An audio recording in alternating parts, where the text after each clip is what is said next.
with mounting civilian casualties and devastation across Ukraine. On 9th of April, following Ukraine's earlier proposal of an Easter ceasefire, the Russian Federation announced a 32-hour Easter truce from 11 to 12 April. Ukraine responded that it would reciprocate. We welcome initiatives, even a limited one, that will bring respite for the civilian population. We regret, however, that this temporary pause in fighting that could have allowed a peaceful celebration of Orthodox Easter was not respected. Hostilities close to the front lines and resulting civilian casualties were reported throughout the holiday weekend. Attacks quickly escalated thereafter. 3 consecutive nights of Russian aerial strikes between 13 and 16 of April targeted multiple regions across Ukraine and resulted in dozens of civilians killed and injured. On the night from 15 to 16 April, the Russian Federation launched its deadliest attack so far this year, targeting Odessa, Dnipropetrovsk, Kyiv, Sumy, and Kharkiv regions. In the city of Odessa and Dnipro, residential buildings were hit, reportedly killing at least 9 and 5 people respectively. In total across the country, at least 20 people, including at least 1 child, were reportedly killed and dozens more injured by this attack. Madam President, of greatest concern is the ever-increasing loss of civilian life resulting from continued attacks. Last month alone, at least 211 civilians were killed and 1,206 injured in Ukraine, according to the Office of the High Commission for Human Rights. In total, since February 2022, OCHR has verified that at least 15,578 Ukrainian civilians, including 784 children, have been killed. Another 43,352, including 2,668 children, have been injured. In the Russian Federation, local authorities, including in the Kursk, Belgorod, and Bryansk regions bordering Ukraine, have reported increasing civilian casualties.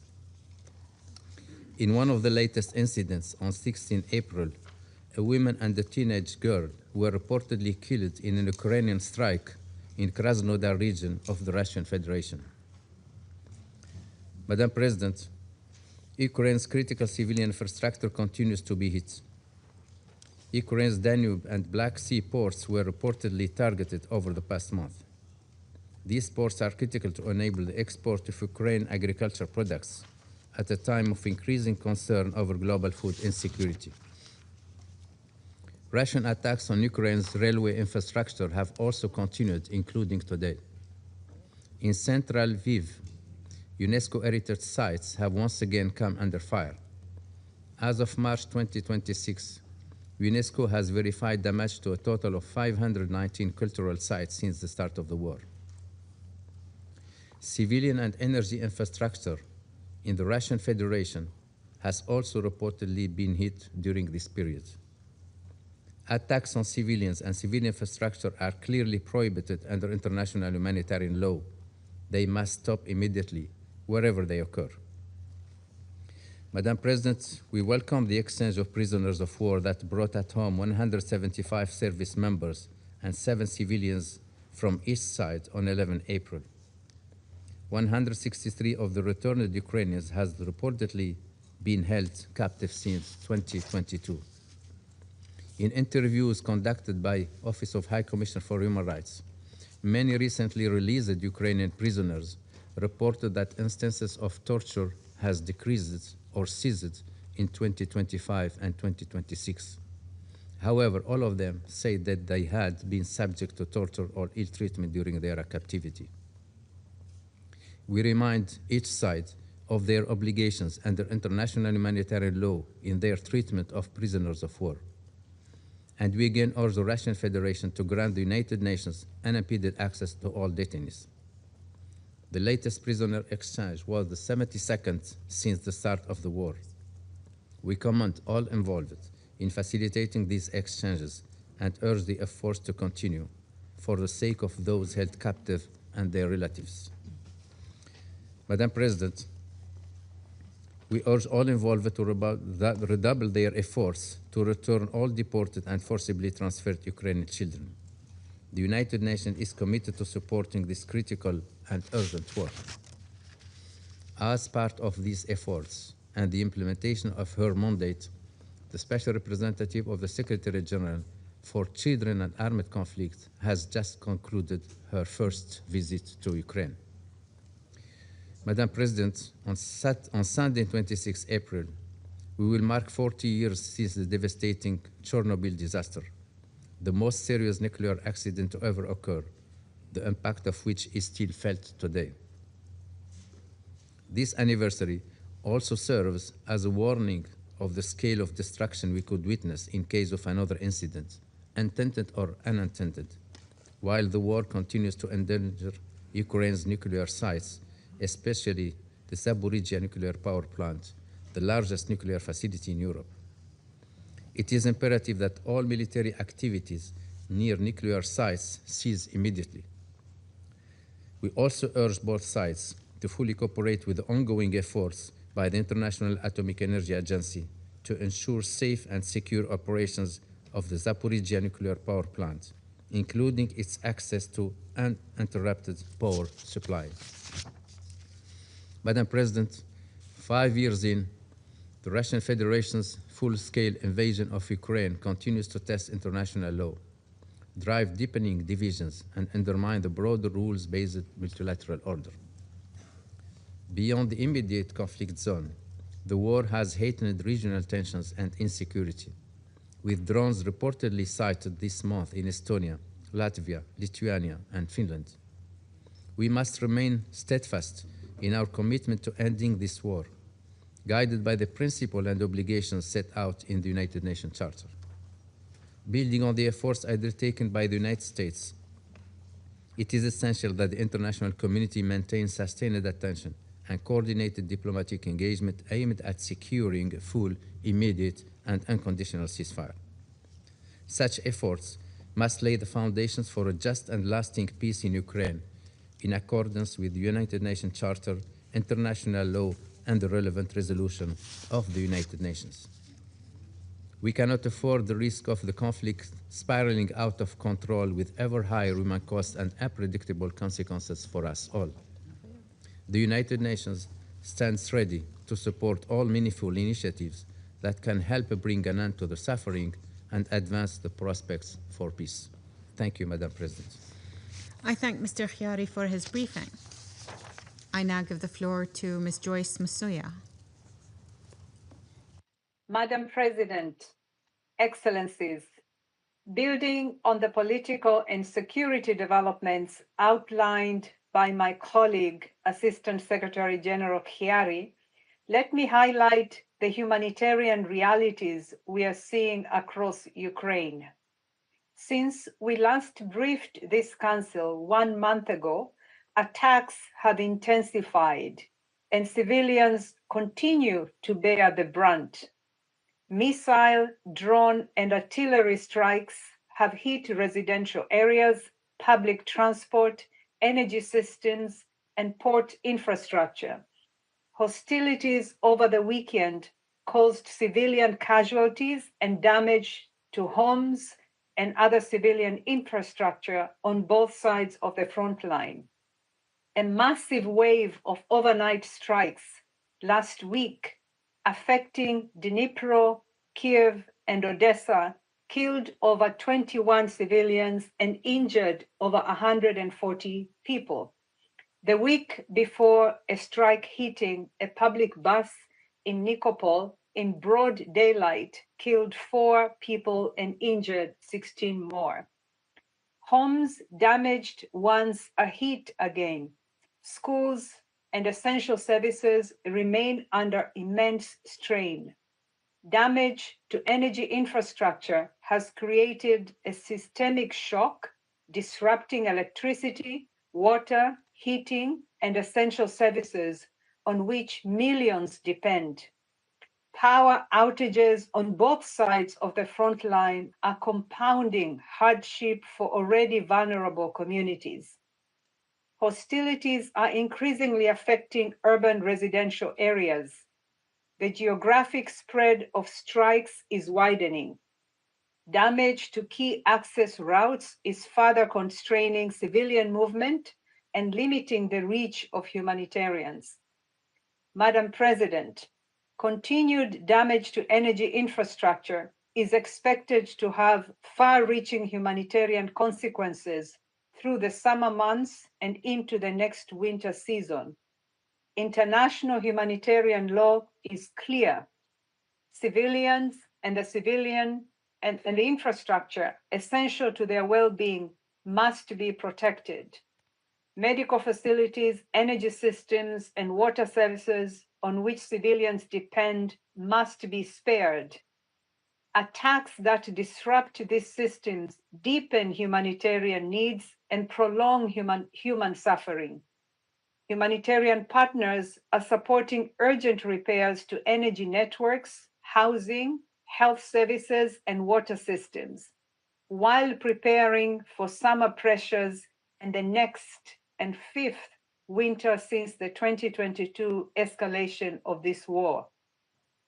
Madam President, humanitarian needs remain vast even as diplomatic efforts continue. Despite ongoing hostilities, we and our partners continue to support communities close to the front line wherever access allows. Mobile teams continue to provide healthcare, mental health, and psychosocial support and other essential services. Just last week, an interagency convoy facilitated by OCHA delivered essential hygiene supplies to more than 600 people, including children and older persons, in a frontline community in Mykolaiv Oblast, exposed to constant shelling. Another interagency convoy reached Kherson.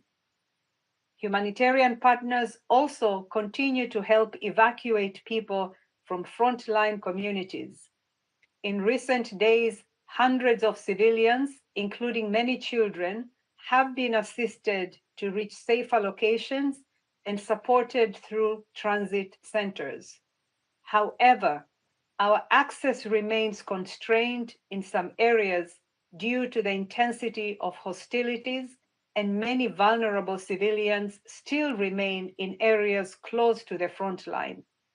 Madam President, the growing use of armed drones is creating a daily dilemma for humanitarian actors: how to remain present where needs are greatest while keeping their staff safe.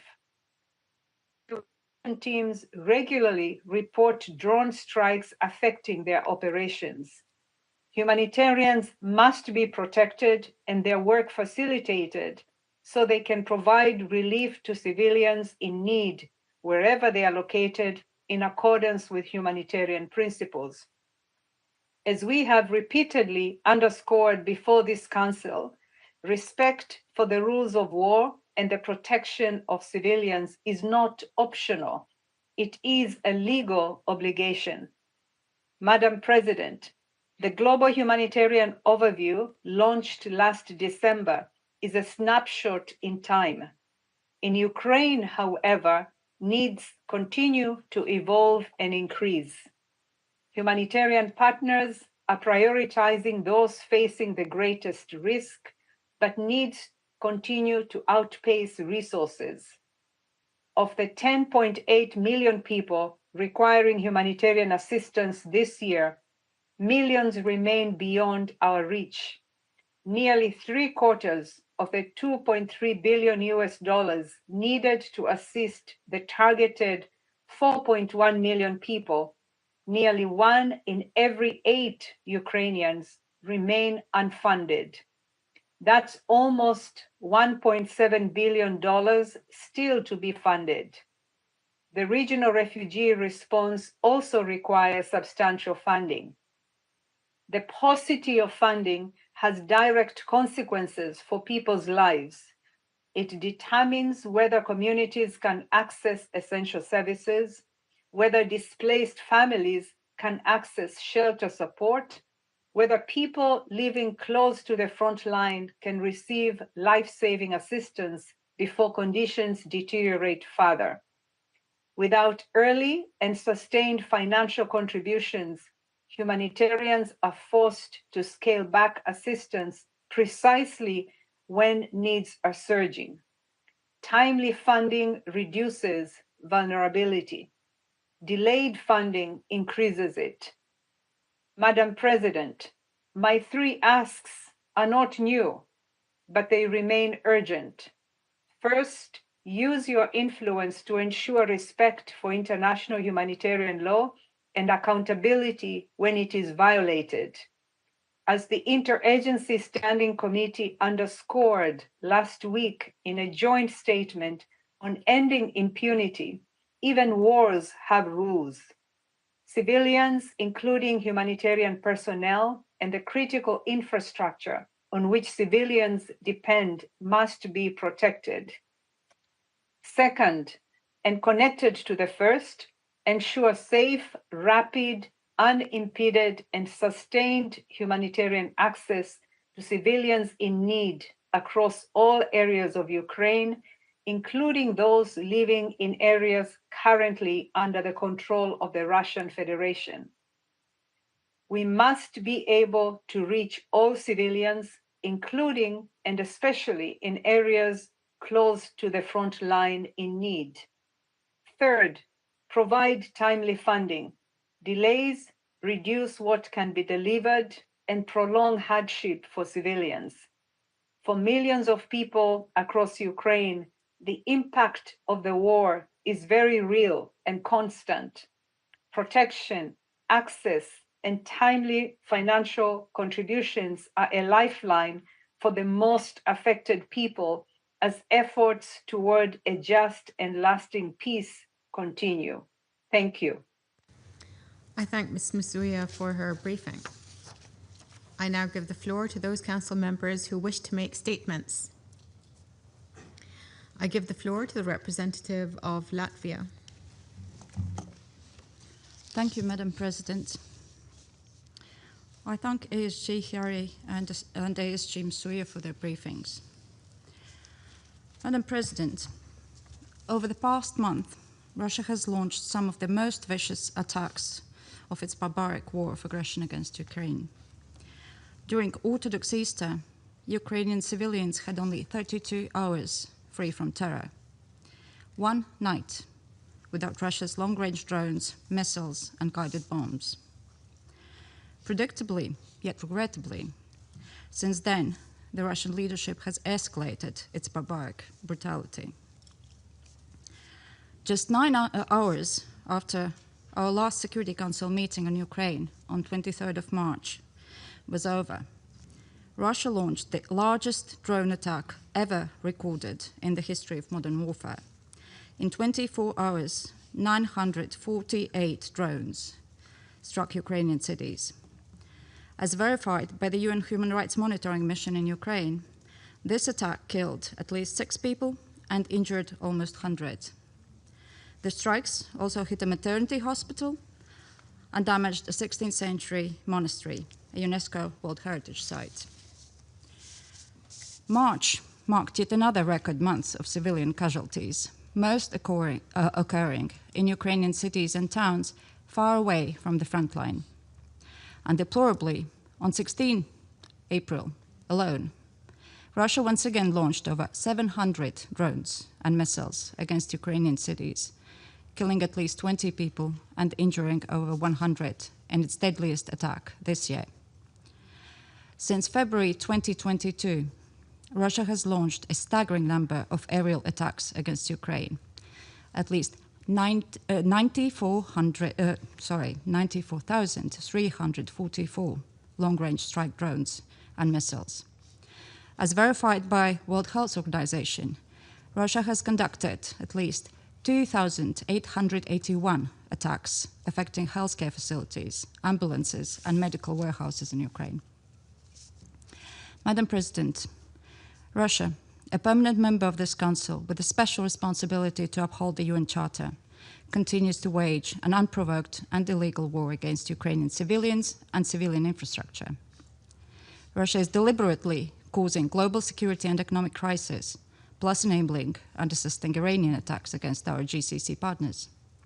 Meanwhile, Ukraine is actively helping the Gulf countries defend themselves against attacks by Iran, the same kind of attacks Ukrainians know so well.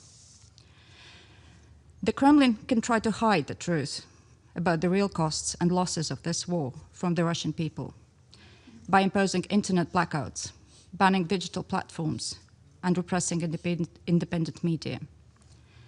But Russia cannot hide the truth from the world. The world knows the imperial motives and the brutal reality of Russia's war.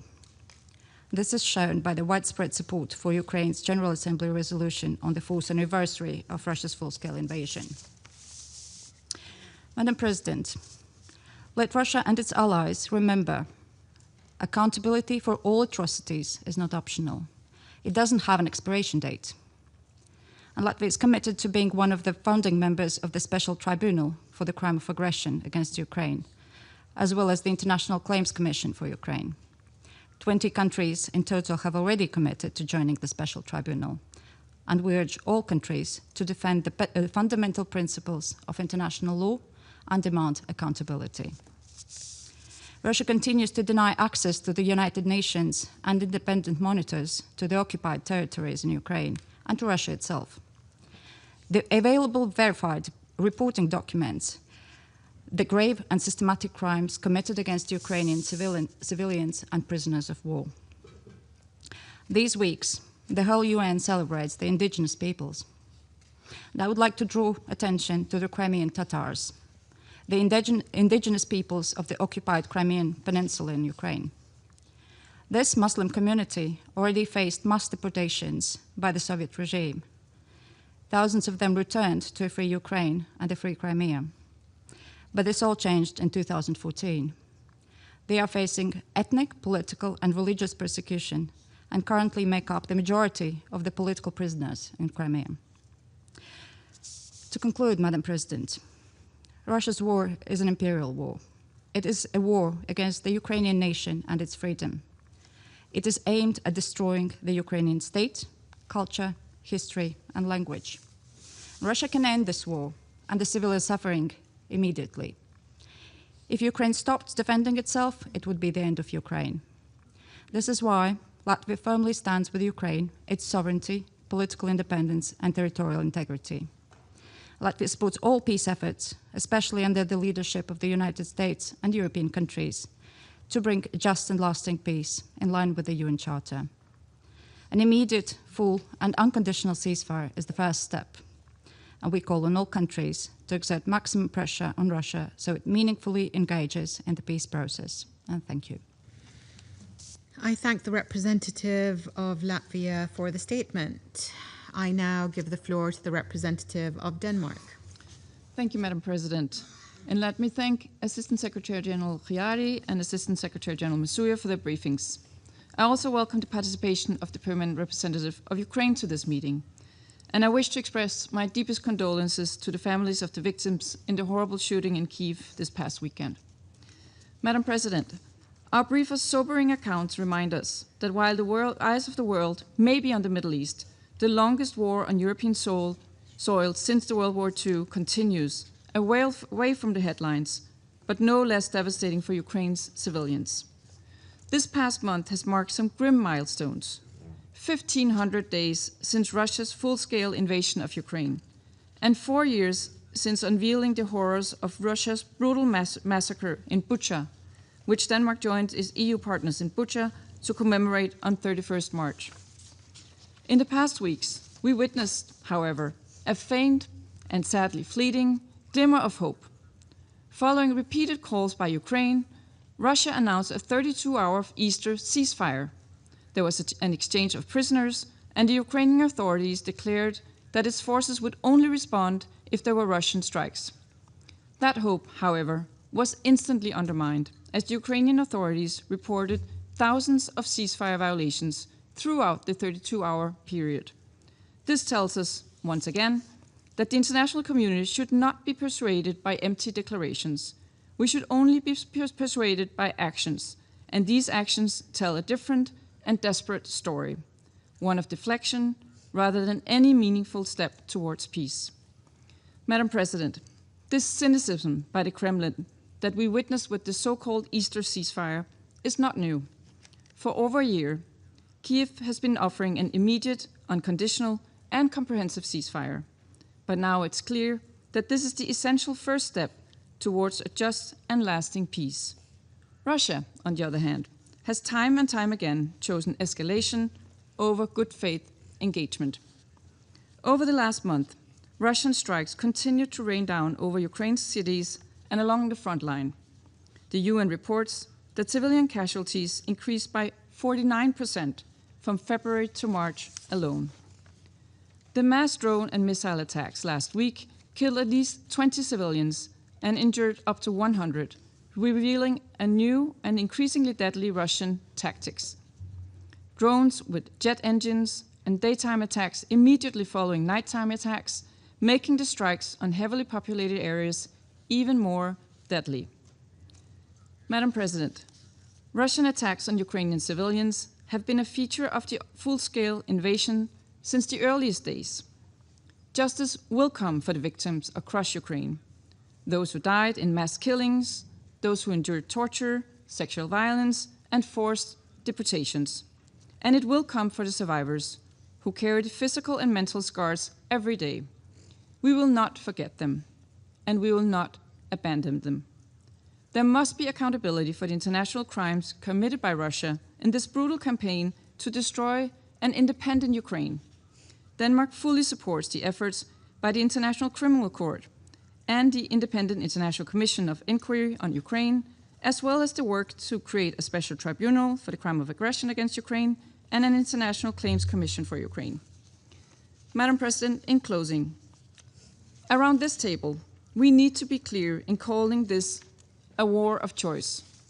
We call again on President Putin to finally end the war that he started. We do so, however, fully aware that so far there are no signs of his willingness to choose peace. We therefore also call on the international community to increase pressure to finally end the killing and destruction, to support a comprehensive, just, and lasting peace in line with the UN Charter. Anything less would be a failure of our responsibility. I thank you. I thank the representative of Denmark. I now give the floor to the representative of France. Merci, Madame la Présidente. Madame la Présidente, je remercie tout d'abord Monsieur le sous-secrétaire général aux affaires politiques, Khaled Kiari, et Madame la sous-secrétaire générale aux affaires humanitaires, Joyce Msuya, pour leurs interventions édifiantes. Elles nous rappellent, ces interventions, s'il en était besoin, qu'à l'heure où le cessez-le-feu au Moyen-Orient et au Liban permet de travailler à la construction de la paix, la Russie, qui mène une guerre d'agression contre l'Ukraine depuis plus de 4 ans, refuse le cessez-le-feu immédiat, complet et inconditionnel que la communauté internationale demande. Loin de constituer un pas en direction d'une paix juste et durable, la très éphémère trêve pascale, qui n'a pas été respectée le long de la ligne de front, a laissé place à des frappes russes acharnées sur l'ensemble du territoire ukrainien. Dans la nuit de mercredi à jeudi dernier, près de 650 drones et 44 missiles russes se sont abattus sur le pays, tuant plus de 20 personnes et en blessant plus d'une centaine. Le président ukrainien avait pourtant proposé de poursuivre le cessez-le-feu au-delà de la fête de Pâques orthodoxe. C'est encore et toujours la Russie qui s'obstine à faire durer sa guerre d'agression. Dans son intervention du 16 avril à l'Assemblée générale, à la suite de l'emploi du veto sur la résolution relative à la sécurisation du détroit d'Ormuz, la Russie a appelé à ne pas cibler les infrastructures civiles et elle s'est félicitée du cessez-le-feu au Moyen-Orient. La Russie se détourne pourtant de cette voie en Ukraine. S'agissant des infrastructures civiles, l'Ukraine a proposé à la Russie un moratoire sur les attaques contre les infrastructures énergétiques. Nous voyons bien sur le terrain la réponse russe à cette proposition. Le droit international humanitaire et ses principes, en particulier ceux de distinction, de précaution et de proportionnalité, doivent s'appliquer en toutes circonstances. Au lieu de s'engager enfin en faveur d'une désescalade, la Russie poursuit donc sa manœuvre d'inversion des responsabilités. Ainsi, elle affecte de s'inquiéter du renforcement des efforts de défense européens. Le 15 avril dernier, le ministre russe des Affaires étrangères mettait en garde contre ce qu'il appelle, et je le cite, « le danger de la militarisation de l'Union européenne ». Le même jour, le ministre russe de la Défense cherchait à intimider les Européens en menaçant leurs bases industrielles et technologiques de défense. Chacun sait la réalité des efforts relatifs de chacun s'agissant de l'effort de défense. Cette rhétorique n'entame ni notre soutien indéfectible à la résistance légitime de l'Ukraine, que je salue, ni notre détermination à contribuer à l'autonomie stratégique européenne. Nous poursuivrons notre aide à l'Ukraine, tant dans un cadre bilatéral que dans un cadre européen toujours plus unifié. Madame la Présidente, des chemins vers la paix existent et il incombe aux membres de ce Conseil d'aider ceux qui veulent les emprunter à le faire. S'agissant d'abord du cessez-le-feu, nous appelons la Russie à se joindre au large consensus international qui réunit le secrétaire général des Nations unies et la grande majorité des États membres issus de tous les continents pour appliquer enfin un cessez-le-feu immédiat, complet et sans condition. La résolution adoptée le 24 février dernier par l'Assemblée générale à une large majorité le demande sans ambiguïté. Il revient à tous les membres de ce Conseil de joindre leurs efforts à ceux du secrétaire général. Quant aux négociations sous l'égide des États-Unis, dont nous continuons à appuyer le principe, il est temps que la Russie s'y engage, non par des faux-semblants et des manœuvres de gesticulation, mais par des engagements concrets. La France entend prendre toute sa part dans la construction de la paix en Europe au travers d'un dialogue de bonne foi. Avec ses partenaires au sein de la coalition des volontaires, elle entend garantir la paix. Elle ne cessera pas d'œuvrer en ce sens. Je vous remercie. I thank the representative of France for the statement. I now give the floor to the representative of Greece. Thank you, Madam President. I would like to start by thanking Assistant Secretary General Kari and Assistant Secretary General Moussouya for their comprehensive and insightful remarks. I also welcome the presence of Ukraine in this meeting. Madam President, Greece, along with the overwhelming majority of the UN membership, has repeatedly called on Russia to put an end to its war of aggression against Ukraine. In full respect of international law, including the UN Charter, international humanitarian and human rights law, it is regrettable that these calls have been ignored by Russia. Official UN numbers have once more dimmed our hope for peace. As we have just heard by our briefers, casualties in Ukraine keep increasing.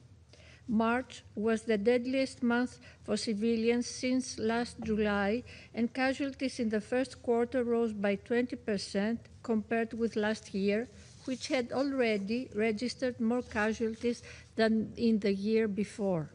And once more, casualties among children number in the dozens.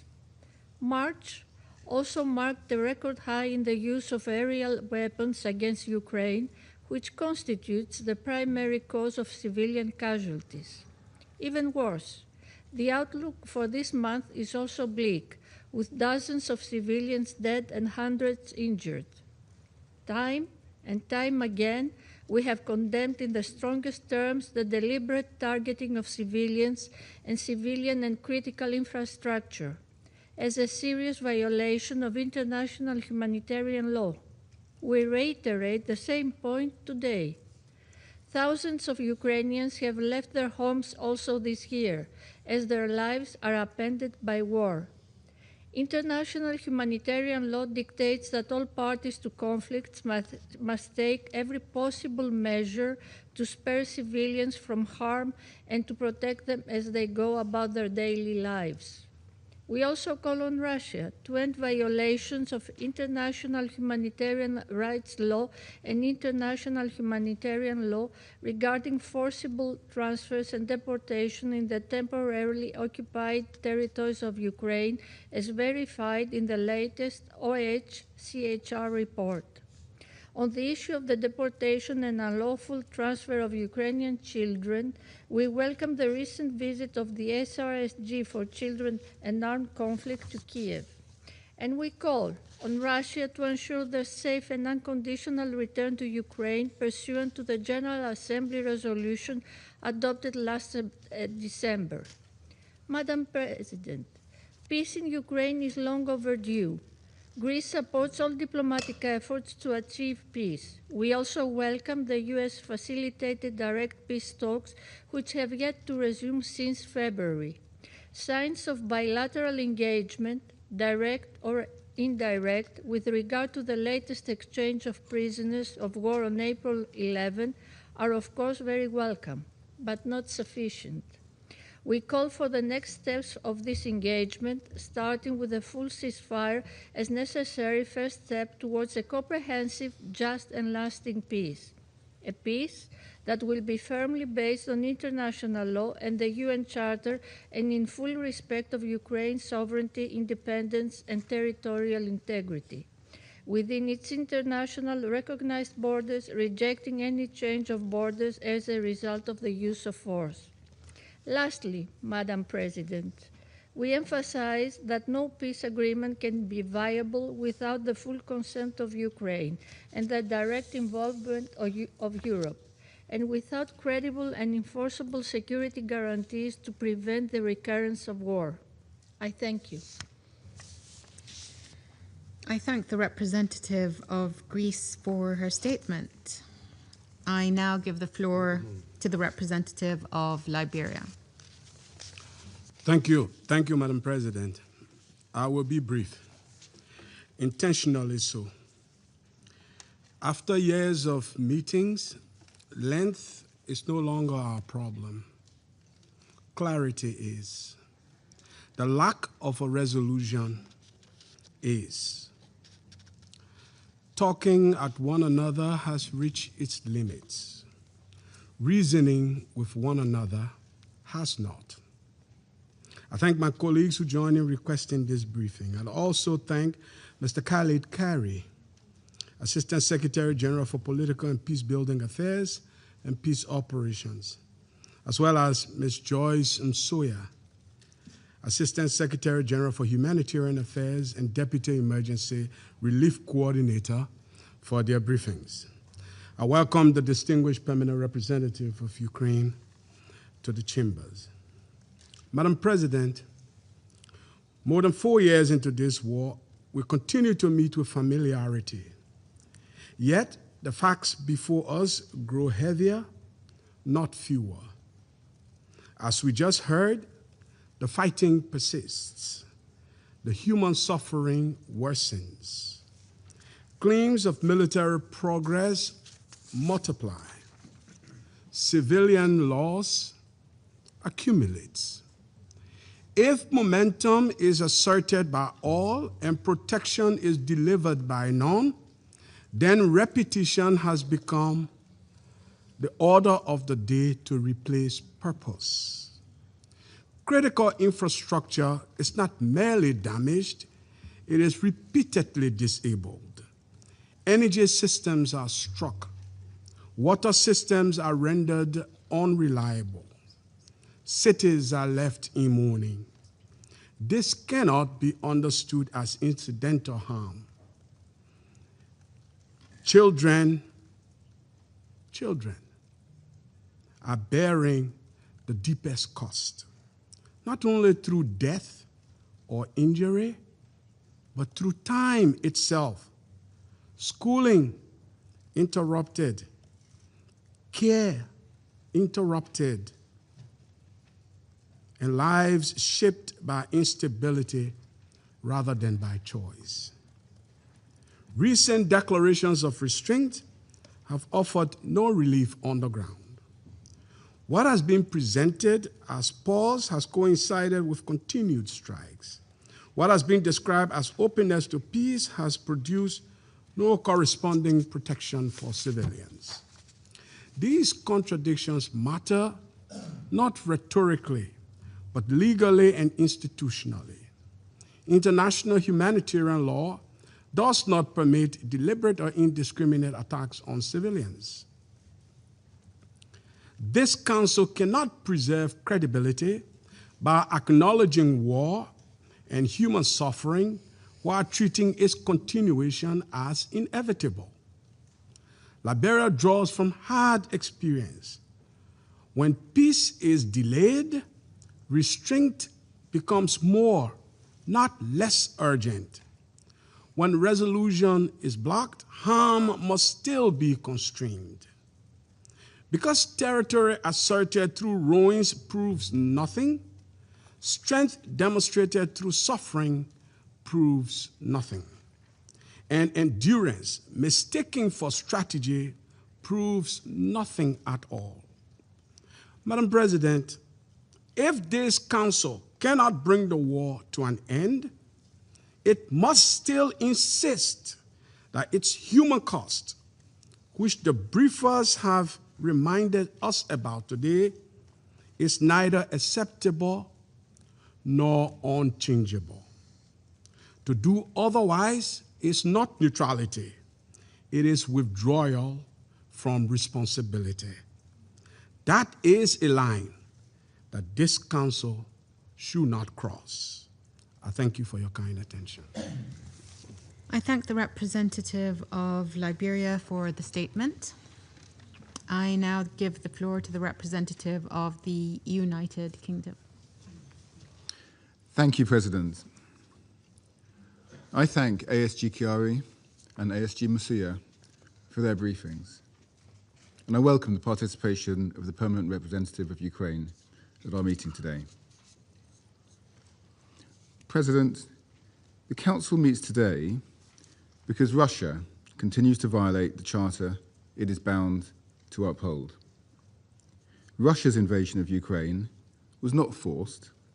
It was, and continues to be, a deliberate act of aggression intended to erase another state's identity. In recent weeks, Russia has continued to subject Ukrainian cities to drone and missile strikes in civilian areas. Last Wednesday night, 17 civilians were killed and at least 98 more injured in an attack involving 659 drones and 44 missiles. Despite talk of an Easter ceasefire, so far this month, Russia has launched more than 200 drones a day, on average, exceeding even March's record levels. A full, immediate and unconditional ceasefire is essential. That is what the Secretary-General has called for, and that is what the General Assembly called for just a few weeks ago. Russia has been aided in its war on Ukraine by its military partnership with Iran. This is an operational relationship that results in weapons and weapons technology spreading their lethal consequences across regions, from Ukraine to the Middle East, in direct defiance of the UN Charter and this Council's resolutions. The result of this war will have consequences not only for Europe, but for the rest of the world. If Russia succeeds in showing the world that borders can be changed by force in Ukraine, it sets a very dangerous example. So what we say in this chamber matters. In Ukraine, Russia is the aggressor. Russia is the one that must show restraint, that must de-escalate, that must engage in meaningful dialogue. How we engage as a Council will shape not only the outcome in Ukraine, but the rules that govern our collective security. And I thank you. I thank the representative of the United Kingdom for the statement. I now give the floor to the representative of Colombia. Gracias, señora presidenta, por la convocatoria de esta sesión. Agradezco al secretario general adjunto del Departamento de Asuntos Políticos y de Consolidación de Paz y Operaciones de Paz de Naciones Unidas, así como a la secretaria general adjunta de Asuntos Humanitarios y coordinadora adjunta del Socorro de Emergencia de las Naciones Unidas por sus reportes y saludo a las delegaciones que nos acompañan a la sesión de hoy. La situación en Ucrania continúa deteriorándose con un impacto devastador sobre la población civil en un contexto marcado por graves violaciones al derecho internacional humanitario. Los ataques de la semana pasada en los que fueron asesinados 21 civiles, incluyendo un niño, y resultaron afectados escuelas,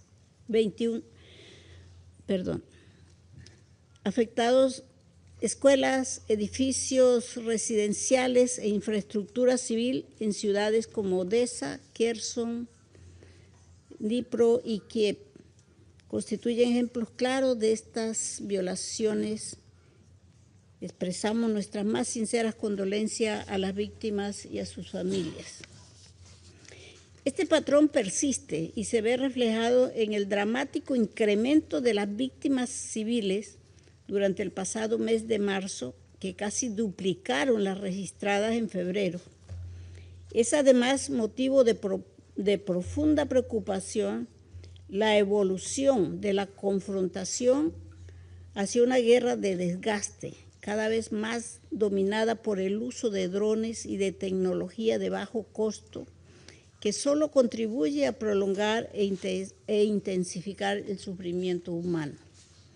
Desde el inicio de la guerra, Colombia ha condenado en los términos más enérgicos los ataques contra civiles y bienes de carácter civil, incluidos hospitales, ambulancias, personal sanitario, viviendas, escuela e infraestructura esencial, los cuales están estrictamente prohibidos por el DIH. Hoy nos vemos en la necesidad de recordar una vez más a todas las partes su obligación de respetar y proteger a la población civil y a los bienes indispensables para su supervivencia. Exigimos el cese inmediato de estas acciones. Señora Presidenta, Colombia ha tomado nota del cese al fuego de Pascua acordado el pasado fin de semana. La tregua representa una oportunidad para avanzar hacia la paz.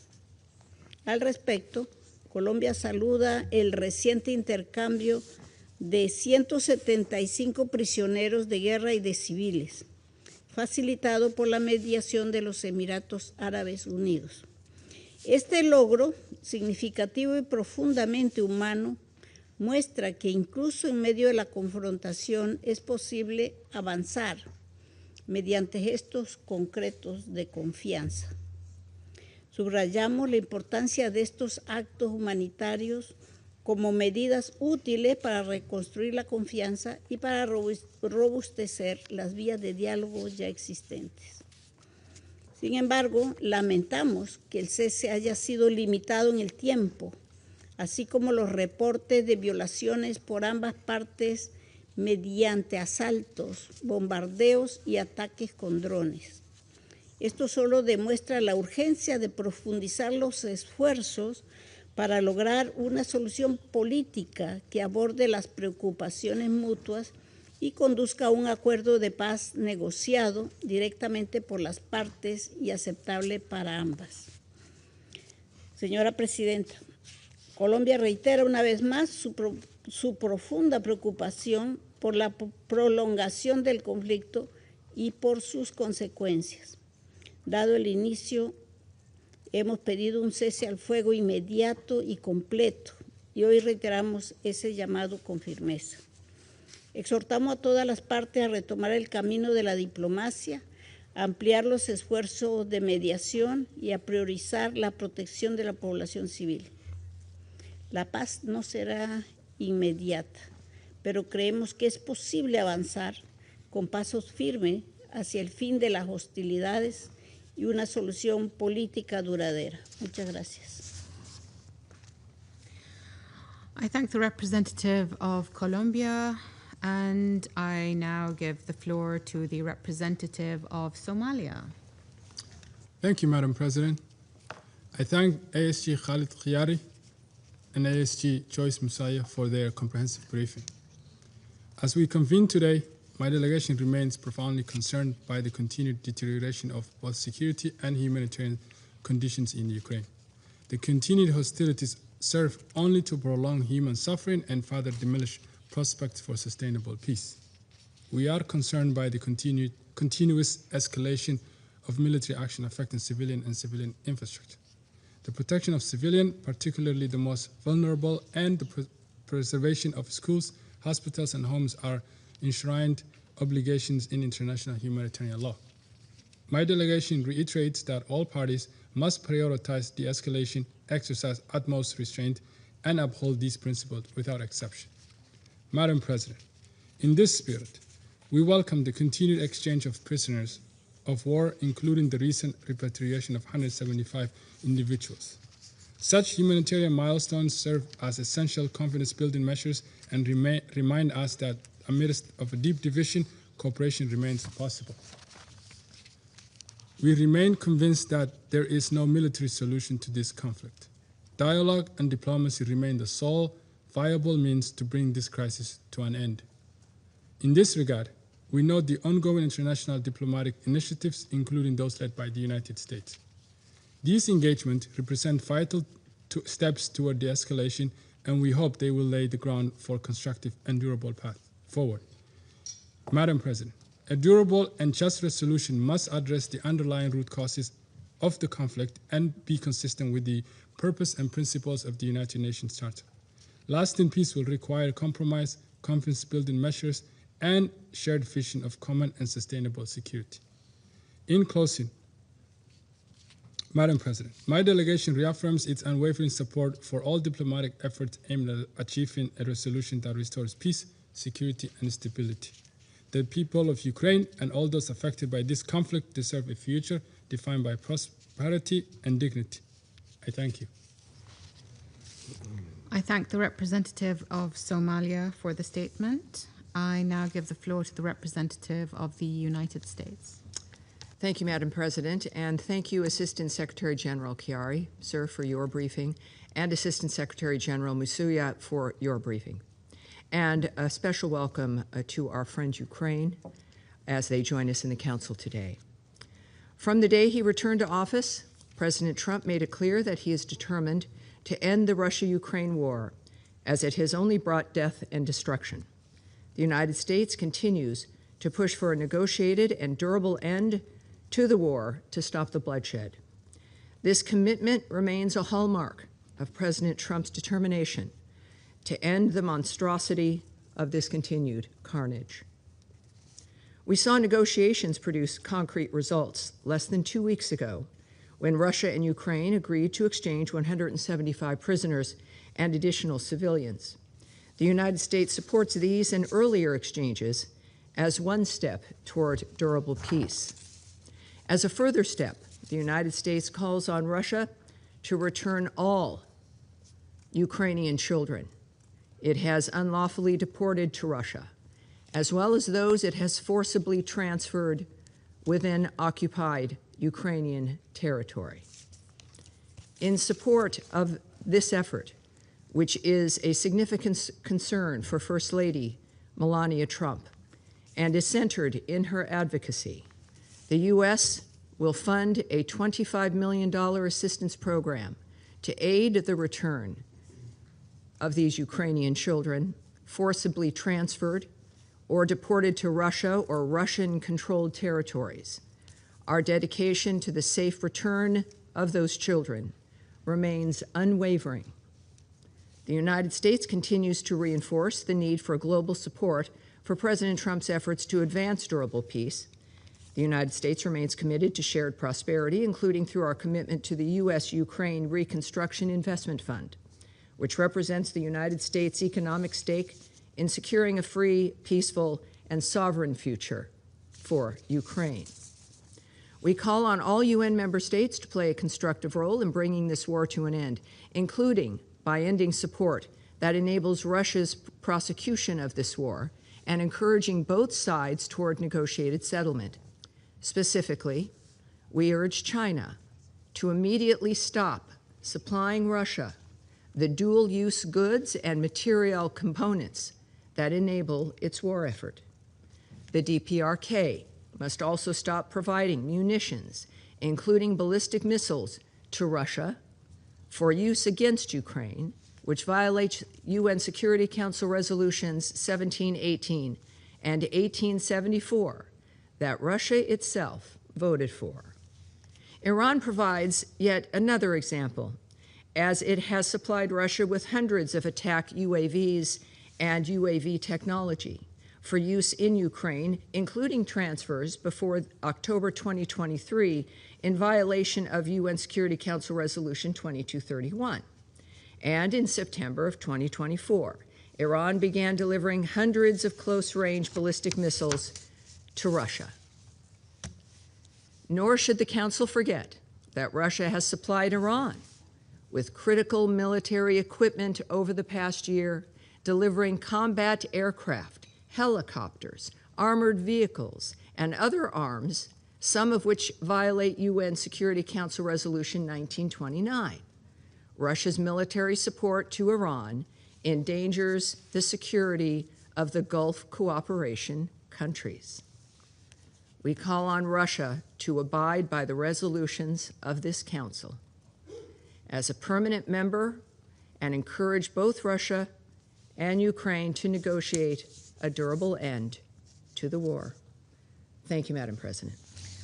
I thank the representative of the United States for the statement. I now give the floor to the representative of Panama. Muchas gracias, Presidenta.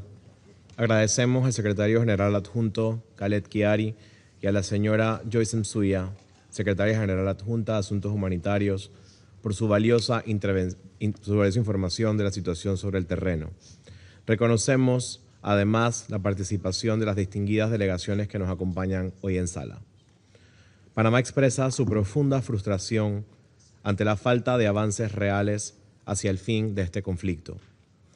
Resulta cada vez más difícil justificar ante quienes sufren esta guerra que la comunidad internacional continúe reuniéndose para describir una tragedia que perdura desde hace ya 4 años. Sesión tras sesión, analizamos cifras que reflejan incrementos en las muertes, escuchamos informes y reiteramos nuestras posiciones, mientras que la violencia continúa, se profundiza y la población civil sigue pagando el precio más alto en esta guerra. Esta normalización del sufrimiento es, en sí misma, inaceptable.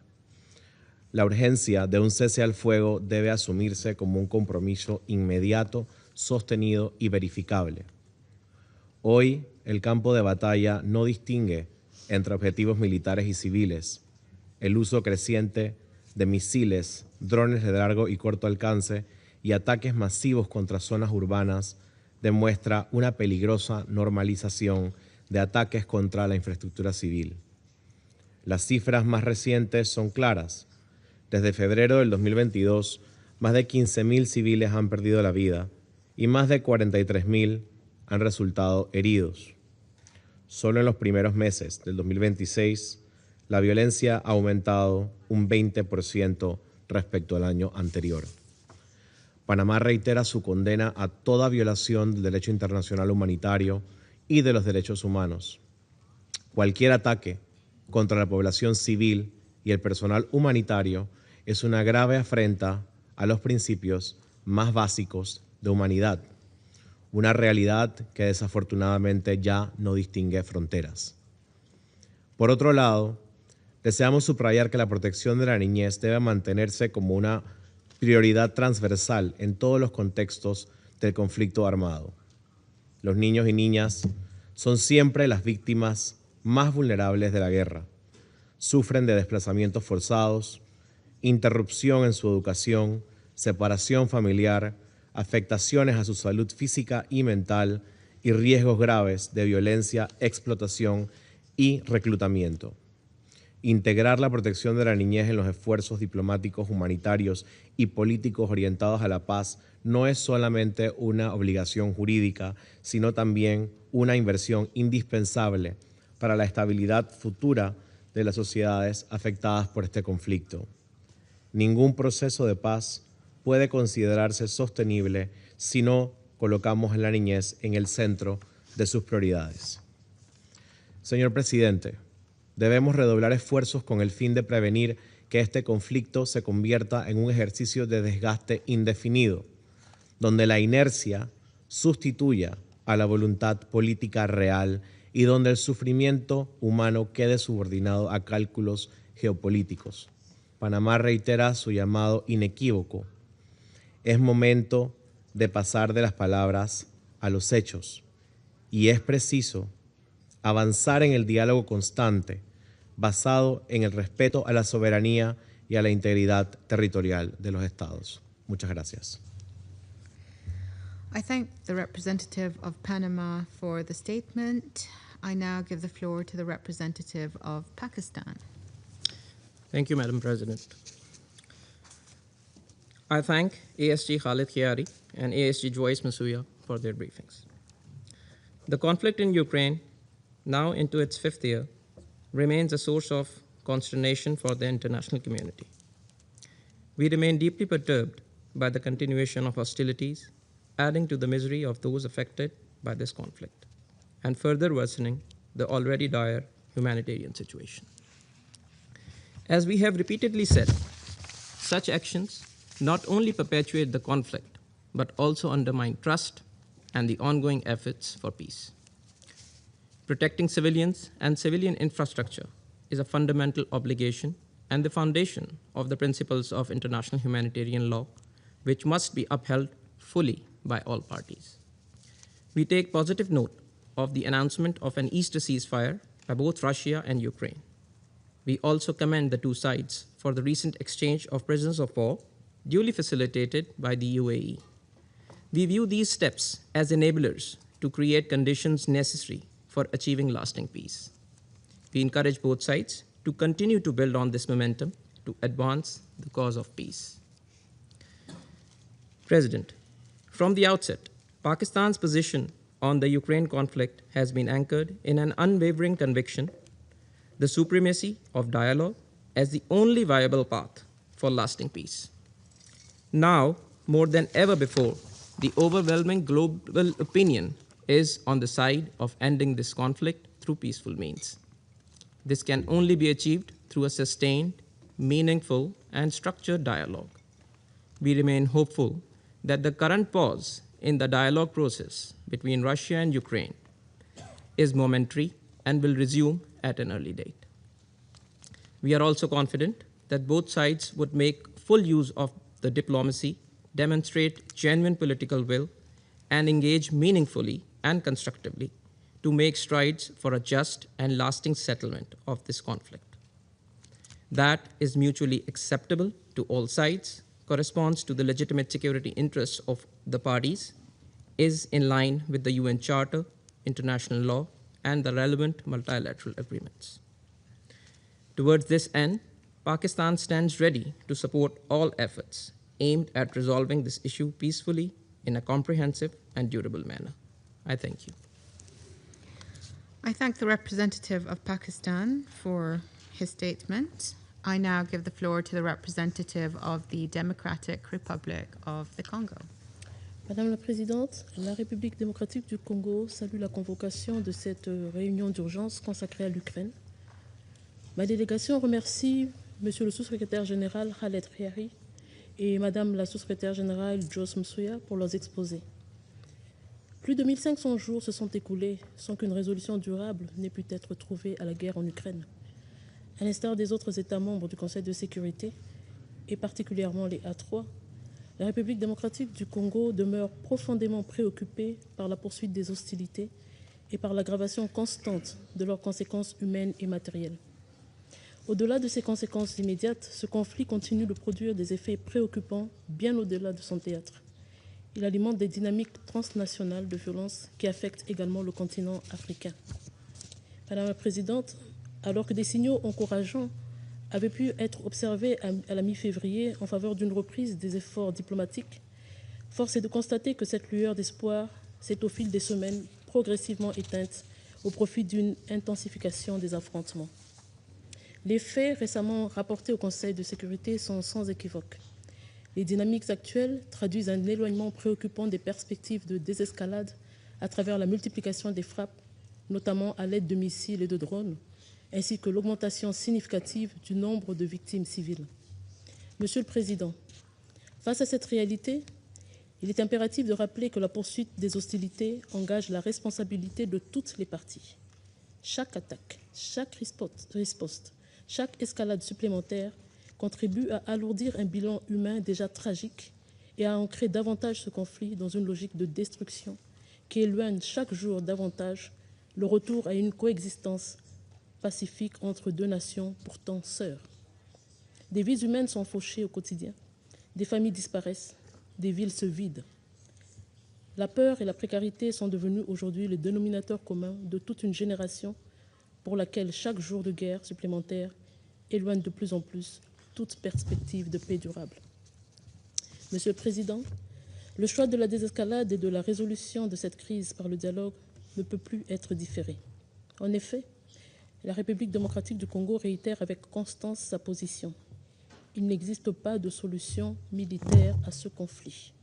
Seule une issue politique et diplomatique fondée sur le dialogue, la bonne foi et le respect du droit international humanitaire, ainsi que des principes de la Charte des Nations Unies, permettra de mettre un terme durable à cette crise. Nous appelons à cet effet à un cessez-le-feu effectif et à la stricte observance de tout engagement pris en ce sens. Les violations répétées des initiatives de cessation des hostilités observées récemment ne font que fragiliser davantage les perspectives d'un règlement pacifique du conflit et soulignent l'urgence de restaurer la confiance entre les parties. Monsieur le Président, la protection des civils doit demeurer une priorité absolue. Il est impératif d'épargner les populations civiles ainsi que les infrastructures essentielles, notamment énergétiques, dont la destruction affecte directement les conditions de vie et compromet l'accès aux services de base.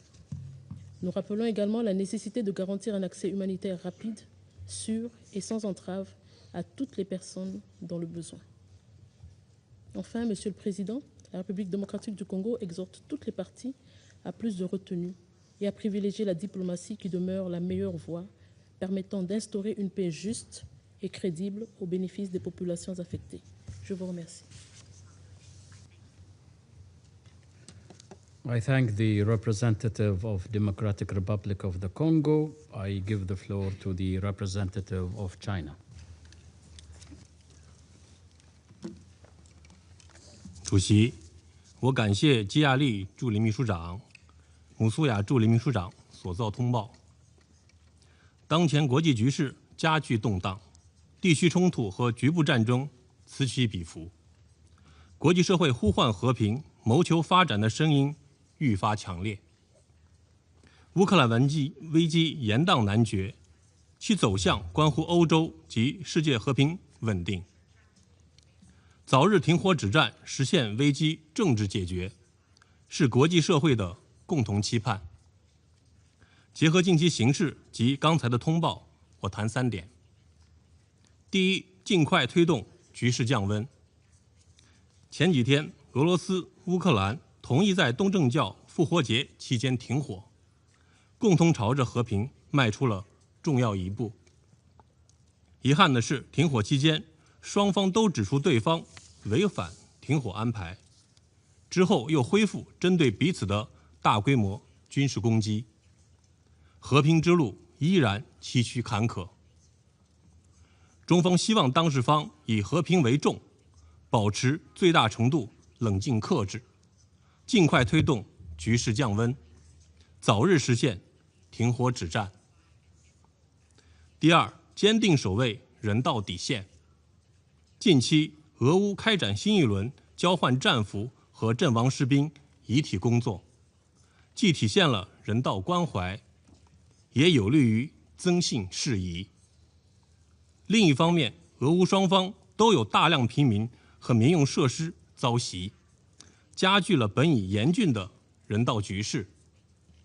中方对此深表忧虑，希望当事方以人民为重，严格遵守国际人道法，遵循必要区分和对称的原则，保护平民和民用基础设施，减轻平民遭受的苦难。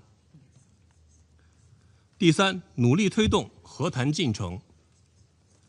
乌克兰问题的对话之门已经打开，尽管当前谈判势头有所放缓，各方的立场也存在很大分歧，但只要坚持谈下去，就能迎来和平曙光。中方希望所有相关方都参与到和谈进程中来，保持接触对话，不断积累共识，在充分完全遵循联合国宪章原则基础上，消除危机根源，兼顾各方合理安全关切，达成全面、持久、有约束力的和平协议。主席，中方在乌克兰问题上的立场一以贯之，始终以习近平主席提出的4个应该为根本遵循。我们将继续秉持客观公正立场，致力于劝和促谈，同有关各方保持接触沟通，为推动危机政治解决发挥建设性作用。主席，刚才美方老调重弹，散布不实之词，这完全不可接受。我愿再次强调，中国不是危机制造者，也不是当事方。面对危机，我们没有袖手旁观，更没有拱火浇油、借机渔利，而是始终致力于挺货止战、劝和促谈。中方客观公正立场和发挥的建设性作用得到国际社会广泛认同，公道自在人心。我还要明确指出，任何在乌克兰问题上向中国推卸责任、攻击抹黑的做法，都是不负责任的，也是不会得逞的。事实上，自危机爆发以来，长期向战场提供武器，试图延长战争的是美国，不是中国。我们再次敦促美方停止甩锅推责，多为停火止战、劝和促谈发挥积极作用。谢谢主席。I thank the representative of China for the statement. I give the floor to the representative of the Russian Federation. Господин председатель, сегодняшнее заседание – это очередное дежавю. Исполнение этого дешевого второсортного спектакля разыгрывается в Совете Безопасности украинской и европейскими делегациями на ежемесячной основе. И причины нам вполне понятны. Во-первых, им нельзя допустить переключения внимания мирового сообщества на другие кризисы. А во-вторых, необходимо скрыть царящие в их собственных рядах панические настроения. Не будет лишним подбодрить самих себя. Зеленский прекрасно сознает, что окончательное скатывание украинской тематики на обочину международной политики в связи с эскалацией на Ближнем Востоке серьезно снижает отдачу от его гастролей по странам Европы. Он, видимо, думал, что сможет бесконечно и без особых усилий выклянчивать деньги у своих западных спонсоров, запугивая их тем, что ВСУ являются единственной преградой на пути России в Европу. Поняв, что агрессия США и Израиля в отношении Ирана и серьезнейшие последствия этого кризиса спутали ему все карты, Зеленский не растерялся и принялся с удвоенным рвением рекламировать боевой опыт ВСУ. Не постеснялся приписать себе несуществующие заслуги по обеспечению безопасности стран Персидского залива. По его словам, цитирую, «Их защита требовала срочной экспертизы, срочного реагирования. Мы это обеспечили. Украинская экспертиза сработала, все это признают. То же самое нужно и в Европе. У наших дипломатов есть и соответствующий запрос от стран Азии. Я поручил все это оперативно проработать».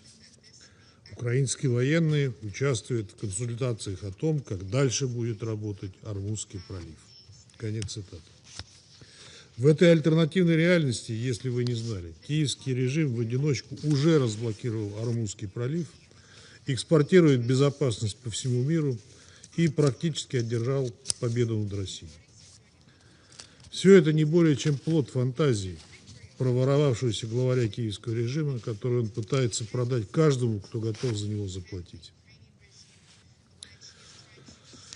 В первую очередь неизлечимо больным русофобией и неспособным принимать ответственные решения нынешним европейским лидерам, если их, конечно, можно назвать лидерами,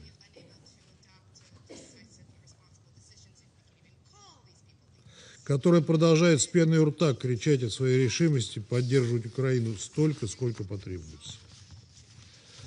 Однако ситуация на Украине очень тяжелая. Обычные украинцы отказываются воевать за погрязшее в коррупции руководство страны и уклоняются от службы, дезертируют и дают жестокий отпор военкомам, людоловам из ТЦК и прикнувшим к ним радикальным националистам, которые, по сути, похищают людей в целях восполнения все более возрастающих потерь ВСУ. Охота на украинских мужчин идет средь белого дня. Их вытаскивают из квартир и частных домов, общественного и личного транспорта, из больничных коек, рабочих мест, подстерегают их в аптеках и продуктовых магазинах. Людей калечат, избивают до полусмерти, применяют слезоточивый газ и электрошокеры. Хватают даже инвалидов с серьезными заболеваниями. Такую безопасность Зеленский хочет экспортировать по всему миру. В реальности он экспортирует только наемниковое оружие, которое всплывает в конфликтных точках по всему миру. Ну и, конечно, свои театральные представления, в основном на европейских подмостках.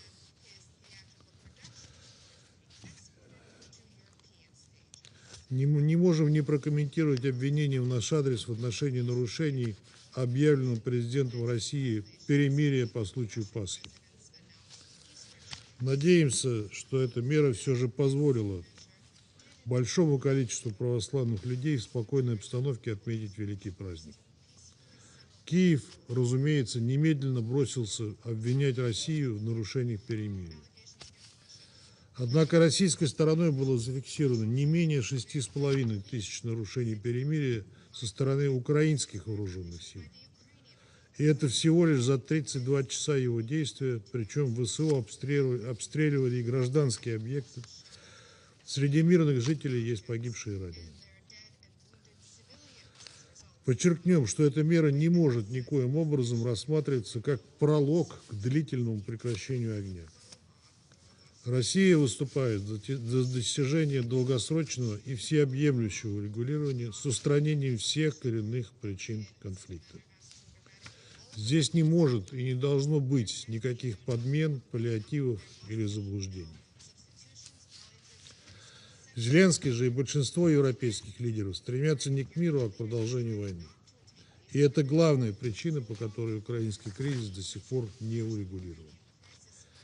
И хотя европейские делегации сегодня на камеру льют крокодиловые слезы о многочисленных бедах и испытаниях, выпавших на долю украинского народа, на самом деле его судьба их нисколько не заботит. В конце прошлой недели начальник Генерального штаба Вооруженных сил Бельгии Фредерик Вансина в интервью сказал, что Украина выигрывает время для подготовки европейских стран к войне с Россией. Именно за это Киеву платят деньги, дают кредиты. Простые украинцы – расходный материал. Так, по сути, сказал бельгийский генерал.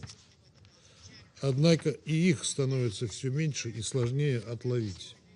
В этой связи европейцами прорабатываются меры по возвращению на Украину беженцев, прежде всего мужчин. Массированно идет развитие в Европе и производство вооружений. Все предпринимается для того, чтобы киевский режим продержался еще 1,5-2 года, но не помешала бы и передышка, чтобы поднакопить силы. Именно это они имеют в виду, когда говорят о прекращении огня. В Киеве нет ни одной здравой политической силы, которая бы смогла противостоять этому людоедскому замыслу, а нынешние украинские главари продолжают слепо исполнять эту волю. Она не только гарантирует их сохранение во власти, но и личное обогащение. Однако итог этого написанного западниками сценария будет весьма трагичным. Благодарю вас. I thank the representative of the Russian Federation for the statement. I shall now make a statement in my capacity as a representative of Bahrain.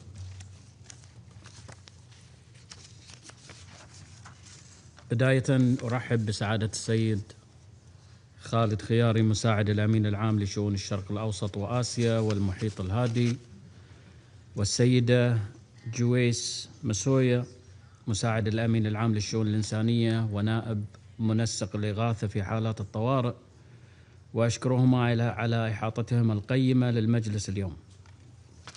أصحاب السعادة، تتواصل مشاهد المعاناة الواسعة الناجمة عن الصراع المتواصل في أوكرانيا، وتلقي بظلالها الثقيلة على المدنيين والبنية التحتية.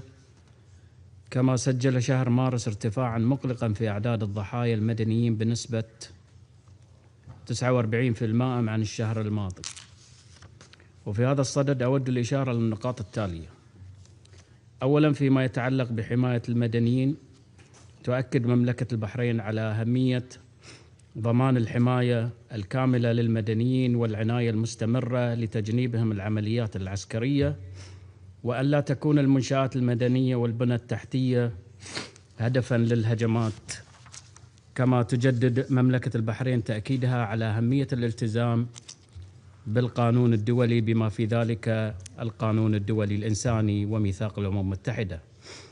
ثانياً، في الجانب الأمني، تأسف مملكة البحرين للانتشار المقلق لاستخدام المسيرات في النزاعات، والتي ارتفعت بنسبة 70% في مارس 2026 مقارنة بشهر مارس 2025، حيث تتسبب بأضرار جسيمة للمنشآت المدنية والحيوية، بالإضافة إلى تهديدها لحياة المدنيين. ولقد رأينا تأثير الهجمات على البنى التحتية الحيوية في عدد من مناطق العالم، منها في منطقة الخليج، حيث استمرت الجمهورية الإسلامية الإيرانية في استهداف البنى التحتية الحيوية والأعيان المدنية، بما يشكل تهديداً خطيراً وغير مشروع لسلامة المدنيين ولأمن الطاقة وإمدادات الغذاء على الصعيدين الإقليمي والدولي، في تجاهل صارخ لالتزامات إيران بموجب القانون الدولي الإنساني ولإحكام قرار مجلس الأمن 2817 وقرار مجلس حقوق الإنسان رقم 61/1. كما تحذر مملكة البحرين من انتشار استخدام الطائرات المسيرة والتي قد تصل لجهات غير حكومية، بما يسهم في تفاقم حالة عدم الاستقرار ويشكل تهديداً طويل الأمد للأمن والسلم الدوليين.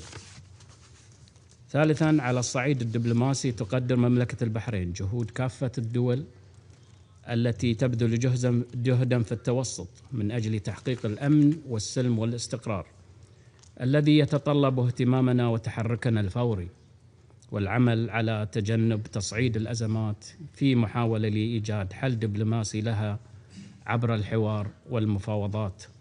وتأمل مملكة البحرين في إحراز تقدم إيجابي في المفاوضات بين الجانبين الروسي والأوكراني.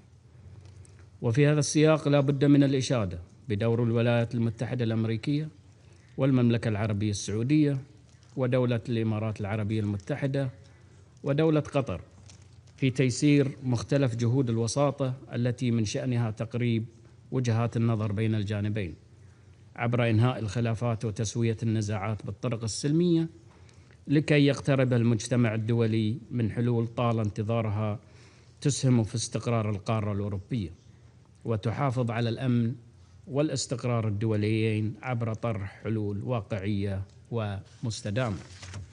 في الختام، تؤكد مملكة البحرين على ضرورة التوصل لتسوية سياسية ودائمة لإنهاء الحرب الروسية الأوكرانية وتخفيف تداعياتها الإنسانية، بما ينسجم مع مبادئ القانون الدولي وميثاق الأمم المتحدة وقرار مجلس الأمن رقم 2774.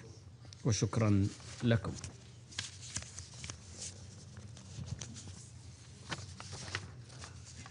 I resume my function as a President of the Council. I give the floor to the representative of Ukraine. Mr. President, distinguished members of the Security Council, I wish to thank the Presidency of Bahrain for convening this meeting and express my gratitude to the delegates of Denmark, France, Greece, Latvia, Liberia, and the UK for supporting Ukraine's request.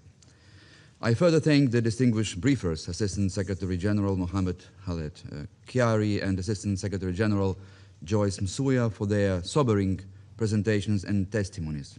Once again, in this chamber we have heard shocking and unbearable facts of Russia's systematic war crimes and crimes against humanity perpetrated against the civilian population in Ukraine. All this evidence, so meticulously documented by the UN mission, will, I'm convinced, become a key foundation for future judicial proceedings and the prosecution of all perpetrators of these outrageous crimes.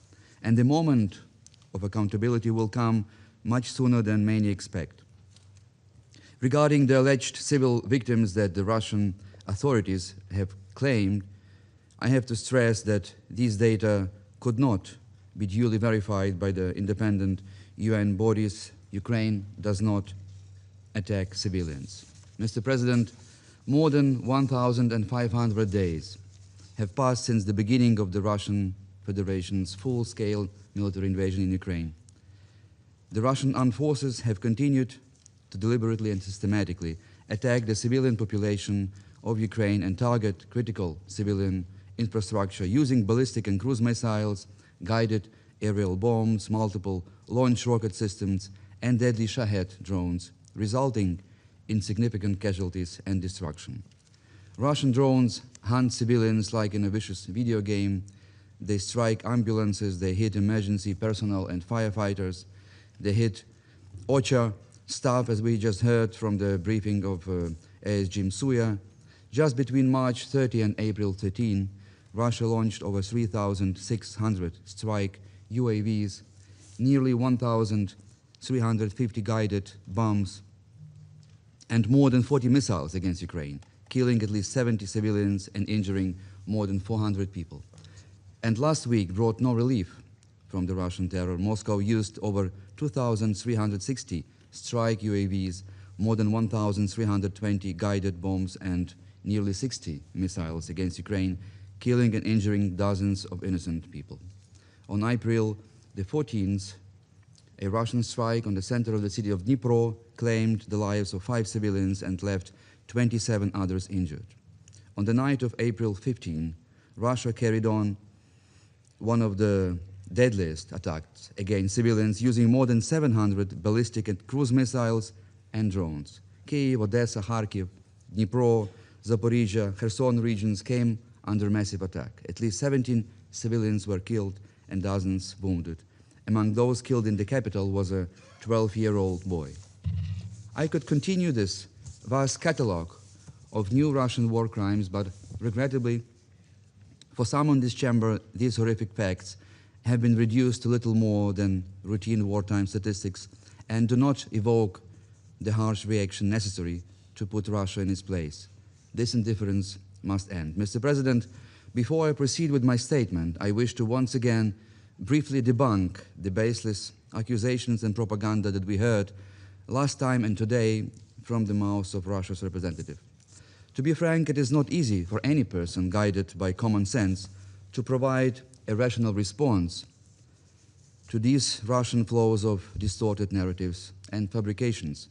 Ignorance in this regard might seem the most natural response to the constant stream of lies that Russia has been spreading in this chamber, also today. But this stance has created the illusion that what the Russian delegation says may have some factual basis, which is completely wrong. So let me expose at least some of the groundless claims that we just heard in Mr. Nebenzia's statement. The delegate of Russia expressed concern that the president of Ukraine is allegedly too worried about the international community's attention shifting to the Middle East and therefore is actively engaging with the countries of the Gulf region. In reality, this assertion reveals something else, namely Russia's complete loss of credibility and growing irrelevance in this region.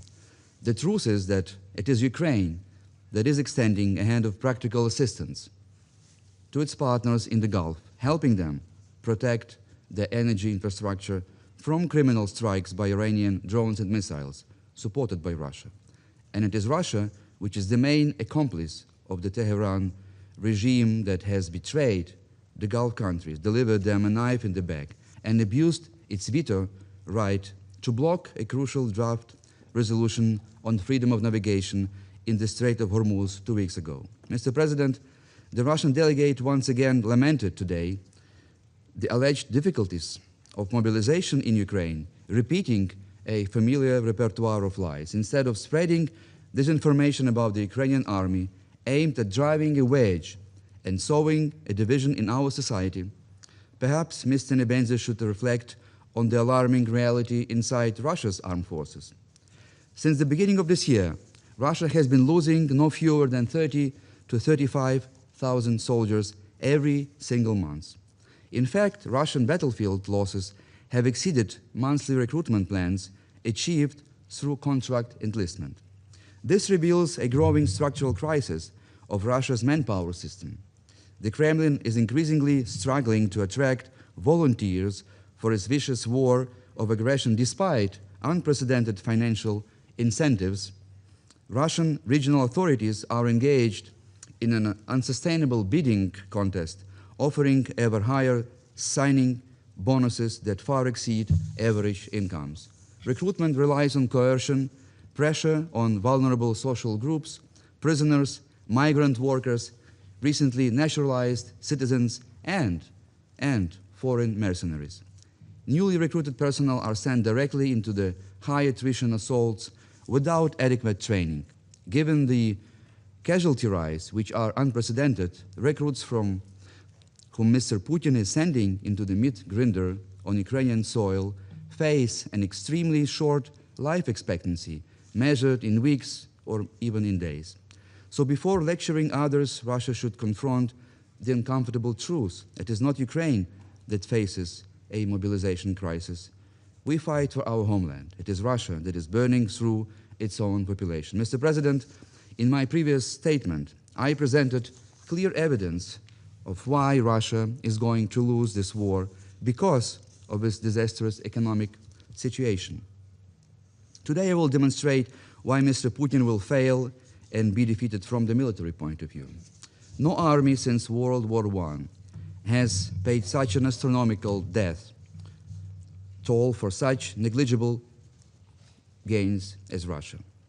According to battlefield assessments, Russia is currently losing on average 254 soldiers for every square kilometer of Ukrainian territory it still manages to occupy. To put this into historical perspective, let me remind that during the Winter War of 1939-40, an illegal aggression that was launched by the Soviet Union against Finland, the cost of human lives per square kilometer was roughly 100 times lower. This comparison illustrates a fundamental reality of this war. Russia is achieving minimal territorial gain at an extraordinary high human price.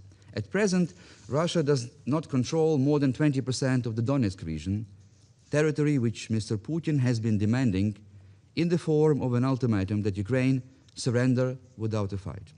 This is pure blackmail. We are speaking about 6,000 square kilometers. Russia demands Ukraine to abandon one of the most heavily fortified and logistically developed defensive lines. And we must not forget, first and foremost, that beyond these fortifications, there are cities and villages where Ukrainians live. How can we leave hundreds of thousands of these people to their fate to face barbarians bringing death and destruction? Taking into account the current staggering and appalling rate of Russian losses for every square kilometer of Ukrainian soil, the bloody arithmetic becomes even clearer. The calculation is very simple. Just multiply 6,000 by 254 dead soldiers for each square kilometer. According to this brutal logic of war, in order to seize the whole territory of Donbass, of the Donetsk region, by military means, Mr. Putin would have to send at least another 1.5 million soldiers to their death. This mathematics is truly mind-boggling. In practical terms, this would effectively amount to more than doubling Russia's current human losses in this war, bringing the total beyond 3 million casualties. Even for Mr. Putin, for whom the value that he attaches to the life of his own citizens appears to be worth less than a penny or a ruble, such a figure would be catastrophic. That is why the Kremlin turned to the pseudo-negotiation tactics, trying to achieve this goal through diplomatic pressure on Ukraine. But it is not going to work. If one were to apply the current rate of Russian casualties to Mr. Putin's real objective, which is occupying the entire territory of Ukraine, the conclusion becomes almost unimaginable. It would imply that Russia would have to sacrifice over 122 million soldiers to reach this goal. Let me repeat, 122 million soldiers that will have to die in order to achieve Mr. Putin's bizarre dream of conquering Ukraine. And let me remind this Council that Russia's current population is about 140 million, a population already in dramatic demographic decline. It is quite difficult, using all imagination, to describe the expected loss of more than 122 million Russian lives as a glorious victory, isn't it? Besides, as I noted, not without irony in my previous statement, given the snail's pace of Russia's military advances, this inglorious victory would take only 183 years. Well, Mr. Putin seems to be a military genius with this brilliant war strategy, doesn't he?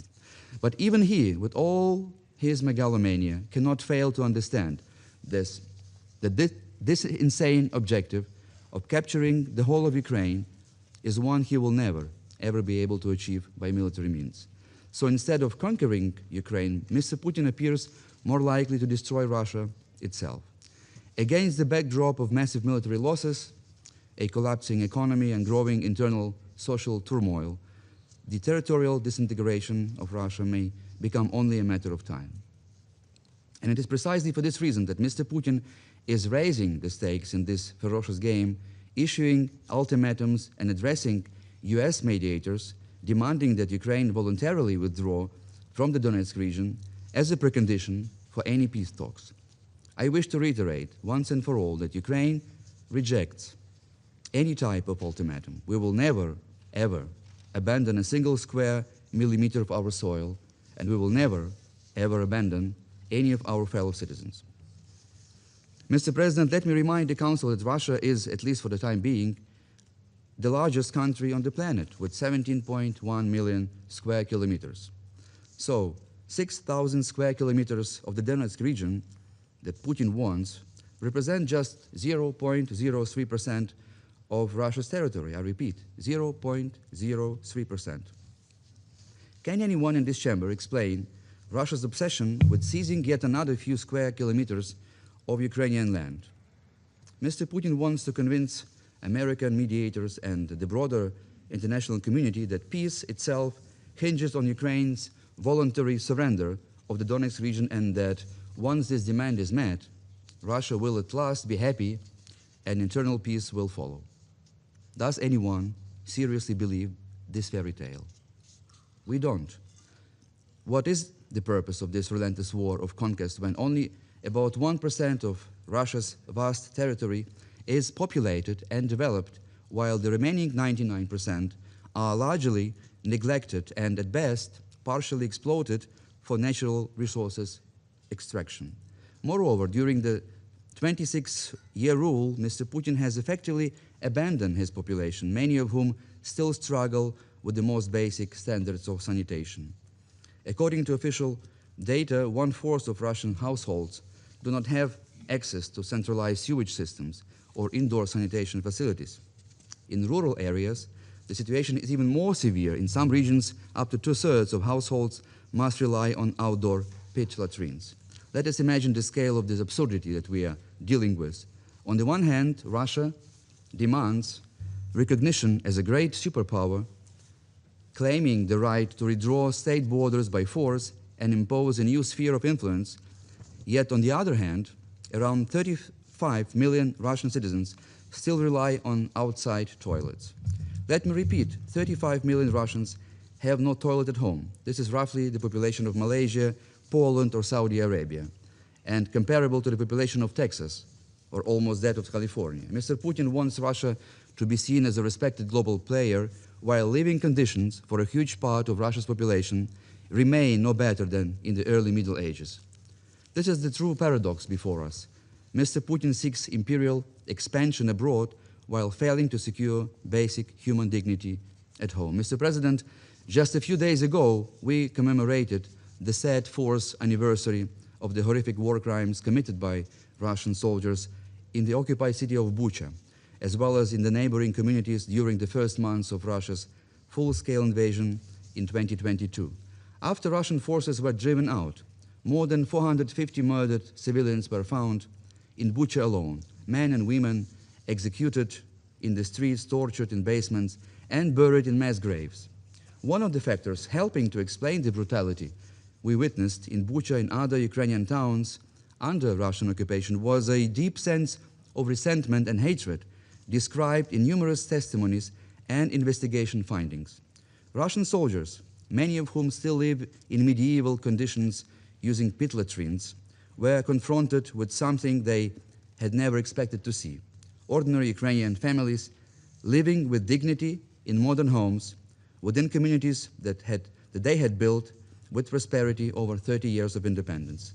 And it was this encounter that generated additional hostility and fueled rage and barbarity among Russian soldiers. It translated into the gravest atrocities against civilians, shocking the conscience of mankind and standing as one of the darkest chapters of modern history. Mr. President, we call upon our American partners not to weaken, but to strengthen the sanctions regime on Russian energy exports. The recent exemption is expected to generate about $10 billion in additional oil revenues for Russia in April alone. Does anyone believe that these windfall revenues would find schools, hospitals, or maybe sanitation? They will finance Russia's war of annihilation, enough to produce up to 500,000 deadly Shahed drones. Thus, we appeal to our American partners to rely far more on the stick than the carrot in their carrot and stick approach to restore a just and lasting peace. We also urge our European allies to take decisive actions to end once and for all the shameful practice of Russia's shadow fleet, an opaque system that keeps its energy exports flowing. This loophole must finally be closed forever. At the same time, we call upon the countries of the Global South to reconsider their current stance and join the existing regime of coordinated sanctions against Russia's oil, gas, and coal sectors. I also appeal to the Global South. If they cannot support Ukraine with defense weapons, at least they might support the humanitarian program we just heard from the briefing of ASG and Suya. Each 7 out of 8 Ukrainian in need cannot be reached because of the funding. And I would also like to address our European allies and express Ukraine's gratitude for your staunch support in resisting Russian aggression. This solidarity will go down in history. The fact that the Russian representative in every statement, also today, does not conceal his dissatisfaction with how firmly Europe stands on the side of Kyiv is itself yet another testament to the exceptional nature of this alliance. Let me remind that the EU combined GDP is 11 times larger than that of Russia. At the same time, we call upon our European allies to make another historic step and take a political decision to raise military assistance to Ukraine to the level of 1% of GDP. This would send a powerful signal to Moscow that Mr. Putin has already lost this war. Mr. President, with peace negotiations frozen, de facto frozen by Russia for nearly 2 months now, we are convinced that the Security Council must provide the necessary impetus and move without delay toward the adoption of a new strong resolution. We would particularly appeal to our European friends, members of this Council, to demonstrate leadership commensurate with the seriousness of the momentum and to bring forward a respective draft resolution as soon as possible. I hope some may draw inspiration from the courageous delegation of Bahrain, which, despite strong headwinds and discouragement, showed genuine resolve and ultimately contributed to the adoption of the resolution 2817. If Mr. Putin were serious about the Easter ceasefire proposal, he would not veto a new resolution establishing an immediate and unconditional ceasefire and an exchange of prisoners of war on an all-for-all basis. This new resolution should not be yet another political statement without consequences. It must become a firm instrument of enforcement designed to compel a genuine cessation of hostilities and ensure its implementation. It should be backed by credible measures of pressure, including targeted sanctions in line with the established Security Council practice. Distinguished members, let us not only debate, as we do today and every month, but fully use the competence of this body and finally act. Mr. President, let me conclude by reiterating again that Russia has no chance to win this war. There is nothing that can save Mr. Putin, not even high oil prices. And I would like to address my Russian colleague, traditionally in Russian language, that was quite literally drilled into us with force in Soviet schools by Moscow rulers. I will do it again, also to lay bare Mr. Putin's fake narrative as if this language were allegedly persecuted or banned in Ukraine, which is not the case. Поздно Вася пить боржоми. It's too late to drink borjomi mineral water once the kidneys have failed. I thank you for your attention. I thank the representative of Ukraine for the statement. I now give the floor to the representative of Sweden. President, colleagues, I have the honor to speak on behalf of the 5 Nordic states, Denmark, Finland, Iceland, Norway, and my own country, Sweden. Russia's war of aggression is a flagrant violation of international law, including the UN Charter. It is unprovoked and unjustified. It threatens peace and security, not just in Europe, but globally. Russia, a permanent member of the Council that is mandated to uphold international peace and security, acts against the fundamentals of the United Nations and undermines the Security Council. Respect for sovereignty and territorial integrity is not an abstraction. It is the foundation for our global system of collective security. President, Thursday morning, Russia launched nearly 700 drones and missiles against Ukrainian cities in one of the deadliest attacks of the year. The attack reportedly wounded more than 118 people and killed 18. This attack is but one of Russia's many grave violations of international humanitarian law. Russia's war has resulted in immense human suffering, including thousands of civilian deaths, widespread destruction of civilian infrastructure, and severe environmental and economic consequences. Thousands of Ukrainian children have been illegally deported and forcibly transferred, which is only one of Russia's countless war crimes in Ukraine. At the same time, Russia's military campaign has stalled. Ukrainian forces have, in several areas, been pushing back invading troops.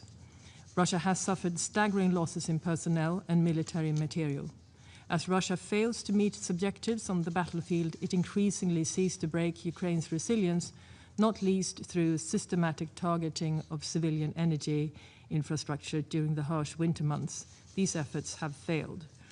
Russia's war of aggression is not merely an assault on a sovereign state, it's an attempt at systematic dismantling of the conditions for civilian life in Ukraine. The brutal violence against civilians, of which 2025 marked a devastating turning point as civilian casualties surged once again, has resulted in over 14 million people being forced to leave their homes. This represents the largest displacement of people in Europe since the Second World War. Russia's lethal violence directed against aid workers, which reached a new high in 2025, show Russia's utter contempt for those who wear the humanitarian emblem. This week, we mark 40 years after the Chernobyl accident. Russia's war of aggression continues to heighten the risk of incidents and radioactive releases at Ukraine's nuclear facilities. Armed attacks on nuclear facilities should never take place and could result in radioactive releases with grave consequences within and beyond the boundaries of the state which has been attacked. President, accountability for Russia's violations of international law is essential for a just and lasting peace. Disregarding international law only encourages further aggression in Ukraine and elsewhere. In this regard, we welcome the significant progress made in establishing a special tribunal for the crime of aggression against Ukraine and an international claims commission. These mechanisms mark groundbreaking steps toward ensuring accountability for Russia's aggression and reparation for the damage inflicted on Ukraine.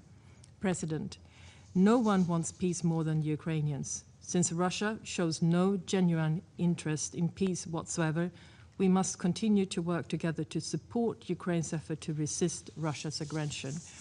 As long as Russia's war of aggression continues, the Nordic countries will remain unwavering in our support for Ukraine and its pursuit of a just and lasting peace. I thank you. I thank the representative of Sweden for the statement. I now give the floor to the representative of Poland.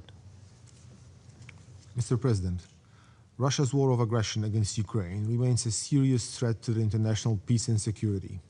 Therefore, I want to thank Bahrain for convening this meeting and the briefers for their presentations.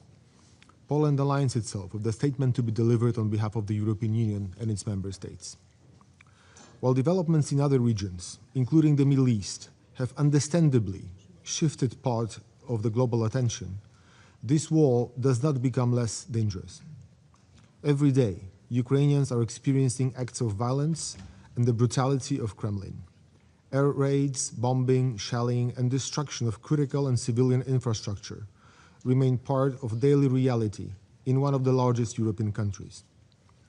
Mr. President, Ukraine has demonstrated resilience and a clear readiness to pursue diplomatic solutions. However, Russia continues to show no genuine willingness to engage in meaningful and good faith negotiations. Russia is not seeking peace, it is buying time, over and over again. This points to the need of not reducing, but rather intensifying international engagement.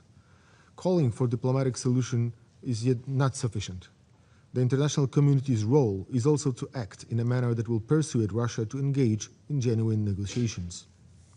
The way to change Russia's calculation is to sustain and strengthen economic pressure, including measures targeting Russia's shadow fleet and energy revenues.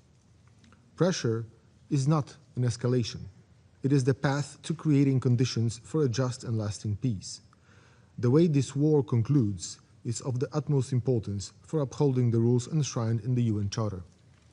Mr. President, Poland remains a staunch supporter of Ukraine. We do not see it as a charity. It is an investment in global security. In this context, both of our countries will co-host the Ukraine Recovery Conference in the city of Gdańsk in June, bringing together governments, international organizations, and the private sector to coordinate long-term support for Ukraine's reconstruction and recovery. We call on all partners to continue and increase support for Ukraine. Its brave women, men, and children are resisting the aggressor and living under constant threat. They need our understanding, our attention, and our solidarity. I would like to express our appreciation to Vanessa Fraser, SRSG for Children and Armed Conflict, for her steadfast efforts to protect children affected by the war in Ukraine. And in that context, following the presentation by the representative of the US, I would like to applaud the initiative by US administration, including by the First Lady of the US, regarding the fate of Ukrainian forcibly displaced children.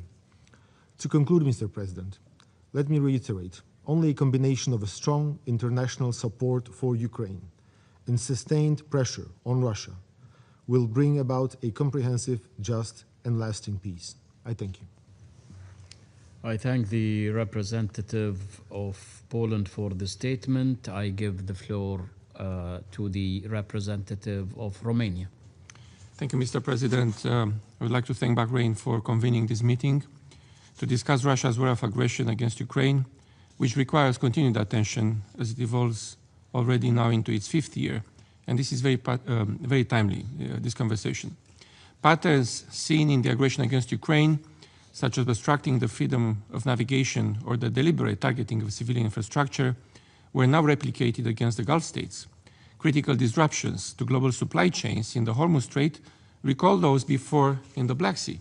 Such patterns have critical intertwining points, eloquently explained before around this table, and they are similar in the disregard of international law and the UN Charter. Our answer remains a principled, predictable, and unwavering solidarity in rejecting the aggression against Ukraine. President, this Council and the General Assembly have called for a lasting peace in Ukraine. Unfortunately, Russia continues its aggression, prompting repeatedly a question about its genuine will to end its war. The latest attacks, including the brutal ones during the night of 15-16 of April, which we strongly condemn, speak volumes. Its missiles and drones relentlessly target civilians and civilian infrastructure across Ukraine, killing and injuring people in disregard for innocent human life. Civilian casualties are on the rise in the past weeks and months. Children's lives have been again lost in recent attacks. Nothing can justify such a conduct, which is unacceptable under international humanitarian law. We continue to voice concerns about regional and global consequences as Russia keeps targeting Ukraine's Black Sea and Danube port infrastructure. These support critical grain supply routes worldwide, even more so now as agri-food systems globally are additionally impacted by the situation in the Strait of Hormuz. In 5 instances this month, such irresponsible attacks in the close proximity of Ukraine's Slovenia border with Romania prompted aerial alerts in the Romanian county of Tulcea and response measures to monitor the risk of drone intrusions in our national airspace. We strongly condemn such reckless actions. As we have just commemorated the victims of atrocities committed 4 years ago in Bucha, the aggressor must not be rewarded with impunity for the loss of life and damages committed. We support ensuring justice through accountability mechanisms, such as the Special Tribunal for the Crime of Aggression against Ukraine, the Register of Damage for Ukraine, and the International Claims Commission for Ukraine. Those Ukrainian children who have been unlawfully deported or forcibly transferred to Russia must be returned. President, Russia has yet to match Ukraine's proven commitment to peace, to agree to an immediate, full and unconditional ceasefire, and to meaningfully engage in negotiations towards a just and lasting peace. Increased pressure on Russia, including through sanctions, and our unwavering support to Ukraine can bring this war closer to its end. We support ongoing diplomatic efforts and a comprehensive, just and lasting peace in Ukraine in line with the UN Charter and the principle of sovereignty, independence and territorial integrity applicable to all nations. In face of an aggressor with a historic record of relapsing into breaches of international law, robust and workable security guarantees for Ukraine are the element that will define a credible and lasting peace. The conditions of a peace in Ukraine concern the security and prosperity of all, and we reiterate our support for Ukraine's independence, sovereignty, and territorial integrity within its internationally recognized borders. As President Dan of Romania and President Zelensky of Ukraine discussed last month in Bucharest, Romania stands with Ukraine and its people for as long as it is needed in their legitimate self-defense against the aggressor and in the exercise of their sovereign right to freely choose their future. Thank you, Mr. President. I thank the representative of Romania for the statement. I now give the floor to the representative of Lithuania. President, I have the honor to speak on behalf of the Baltic states, and we align ourselves with the statement of the European Union. Once again, we are meeting to voice our condemnation of Russia's ongoing brutal war of aggression against Ukraine. We highly value the efforts of the UN agencies, as well as the leadership of the UN Residential Coordinator and Humanitarian Coordinator Matija Šmalė, for their essential role in supporting affected Ukrainian civilians and helping to rebuild destroyed infrastructure. We also commend the vital work carried out by local volunteers and humanitarian workers. Russia is continuing its war of terror despite repeated calls for peace, including Resolution 2774, adopted by this Security Council, numerous resolutions of the General Assembly, and the decisions of the International Court of Justice. Despite the resource drain, numerous casualties, and equipment losses, Russia refuses to hear the voice of the international community calling for a ceasefire. Any proclaimed halt in hostilities is repeatedly violated by Russia, demonstrating its continued lack of genuine commitment to peace. At the beginning of this month, Russia vetoed a Security Council resolution demanding that Iran stops its attacks against civilians in neighboring Gulf states. This comes as no surprise, given Russia's support for and backing of numerous undemocratic regimes across the globe. Russia provides crucial intelligence support to Iran, aiding its campaign of terror across the Middle East. In turn, Iran supports Russia's war of aggression against Ukraine by supplying military technologies used to destroy cities and kill innocent civilians. Supported by Belarus, the DPRK, and Iran, and fueled by illegal oil trade, shadow fleet activity, and the supply of dual-use technologies, Russia continues to perpetrate aggression and generate instability across the world, including through hybrid activities aimed at deception. President,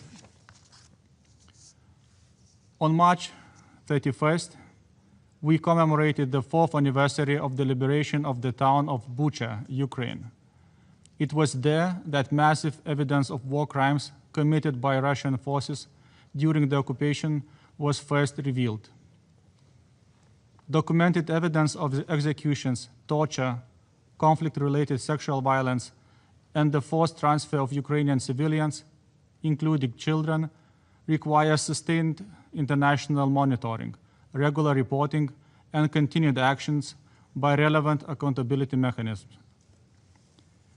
We are particularly alarmed by Russia's continued forced transfer, deportation, indoctrination, and militarization of Ukrainian children.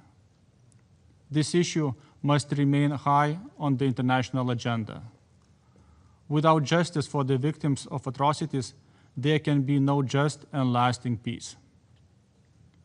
Recent attacks on civilians in Ukrainian cities, killing at least 18 people and injuring more than 100, further demonstrate Russia's deliberate and systematic targeting of civilians and civilian infrastructure.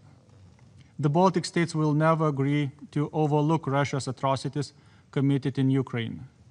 We reaffirm our full support for Ukraine in standing up to Russia's terror and call on the international community to maintain pressure on Russia to comply with the demand for a just peace.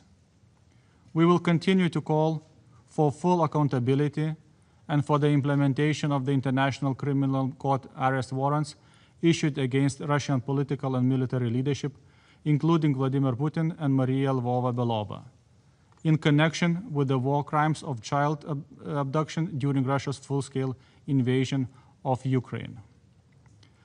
The Baltic states call on all partners to support the establishment and the speedy activation of the Special Tribunal for the crime of aggression against Ukraine.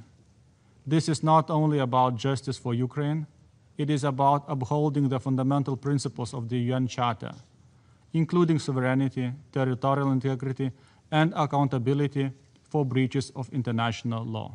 I thank you. I thank the representative of Lithuania for the statement. I now give the floor to Her Excellency Ms. Hida Samson, Deputy Head of Delegation of the European Union to the United Nations. Thank you, President. I thank the Bahraini presidency for convening this meeting, and I thank the briefers for their updates. I have the honor to make the statement on behalf of the European Union and its 27 member states. The candidate countries North Macedonia, Montenegro, Albania, Ukraine, Republic of Moldova, and Bosnia and Herzegovina, as well as Andorra and Monaco, align themselves with this statement. President, we have now entered the 5th year of Russia's war of aggression against Ukraine.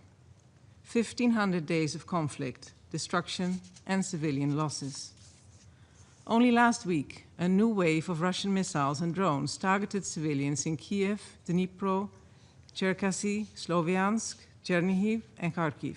In Kharkiv, Russia targeted the Pecheny Dam with 6 guided aerial bombs at the moment of peak seasonal water levels. If successful, the strike would have caused catastrophic downstream flooding, reminiscent of the blowing up of the Kakhovka Dam under Russian control in 2023. This Council must unequivocally condemn Russia for systematically and deliberately targeting Ukraine's civilian and energy infrastructure and bring diplomatic pressure to bear to make it stop. Beyond all else, this war needs to stop, and it needs to stop now. I reiterate the EU's strong support for a comprehensive, just, and lasting peace in Ukraine, based on the principles of the UN Charter and international law, and underpinned by robust and credible security guarantees for Ukraine. The EU supports diplomatic efforts to bring the war to an end, and they need to be stepped up without delay. Russia must finally agree to a full, unconditional, and immediate ceasefire and engage in meaningful negotiations towards a just and lasting peace. The EU calls on all members of this Council to join us in urging Russia to do so. For peace to be just and lasting, respect for Ukraine's independence, sovereignty, and territorial integrity is the cornerstone. Borders must not be changed by force. The aggressor cannot be rewarded, and Ukraine's long-term security and ability to defend itself must be guaranteed. We are prepared to contribute to robust and credible security guarantees for Ukraine, notably through the Coalition of the Willing and in cooperation with the United States. The European Union also urges all countries, including all members of this Council, to immediately cease any assistance to Russia in its war of aggression, whether direct or indirect, and notably through the provision of dual-use goods and components. In the context of Iran's indiscriminate military strikes against countries in the region, the EU welcomes Ukraine's readiness to provide support and expertise in air defense and counter-drone systems to Gulf countries, based on its ample experience in defending itself from the same Iranian-developed Shahad drones that Iran has been transferring to Russia.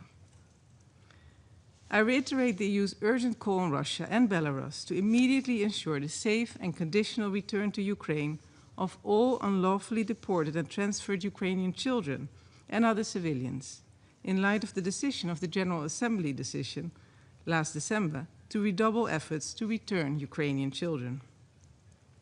We welcome the recent visit of the SRSG for children in armed conflict to Kiev in this regard, and we look forward to hearing from the UN about its efforts. President, I also reaffirm the EU's commitment to ensuring full accountability for war crimes and the other most serious crimes committed in connection with Russia's war of aggression against Ukraine. And in this context, the EU welcomes recent steps forward and calls to continue to sustain efforts within the framework of the Council of Europe towards the operationalization of the Special Tribunal for the Crime of Aggression against Ukraine and the establishment of the International Claims Commission for Ukraine. The EU also welcomes the recent renewal of the mandate of the Commission of Inquiry on Ukraine by the Human Rights Council.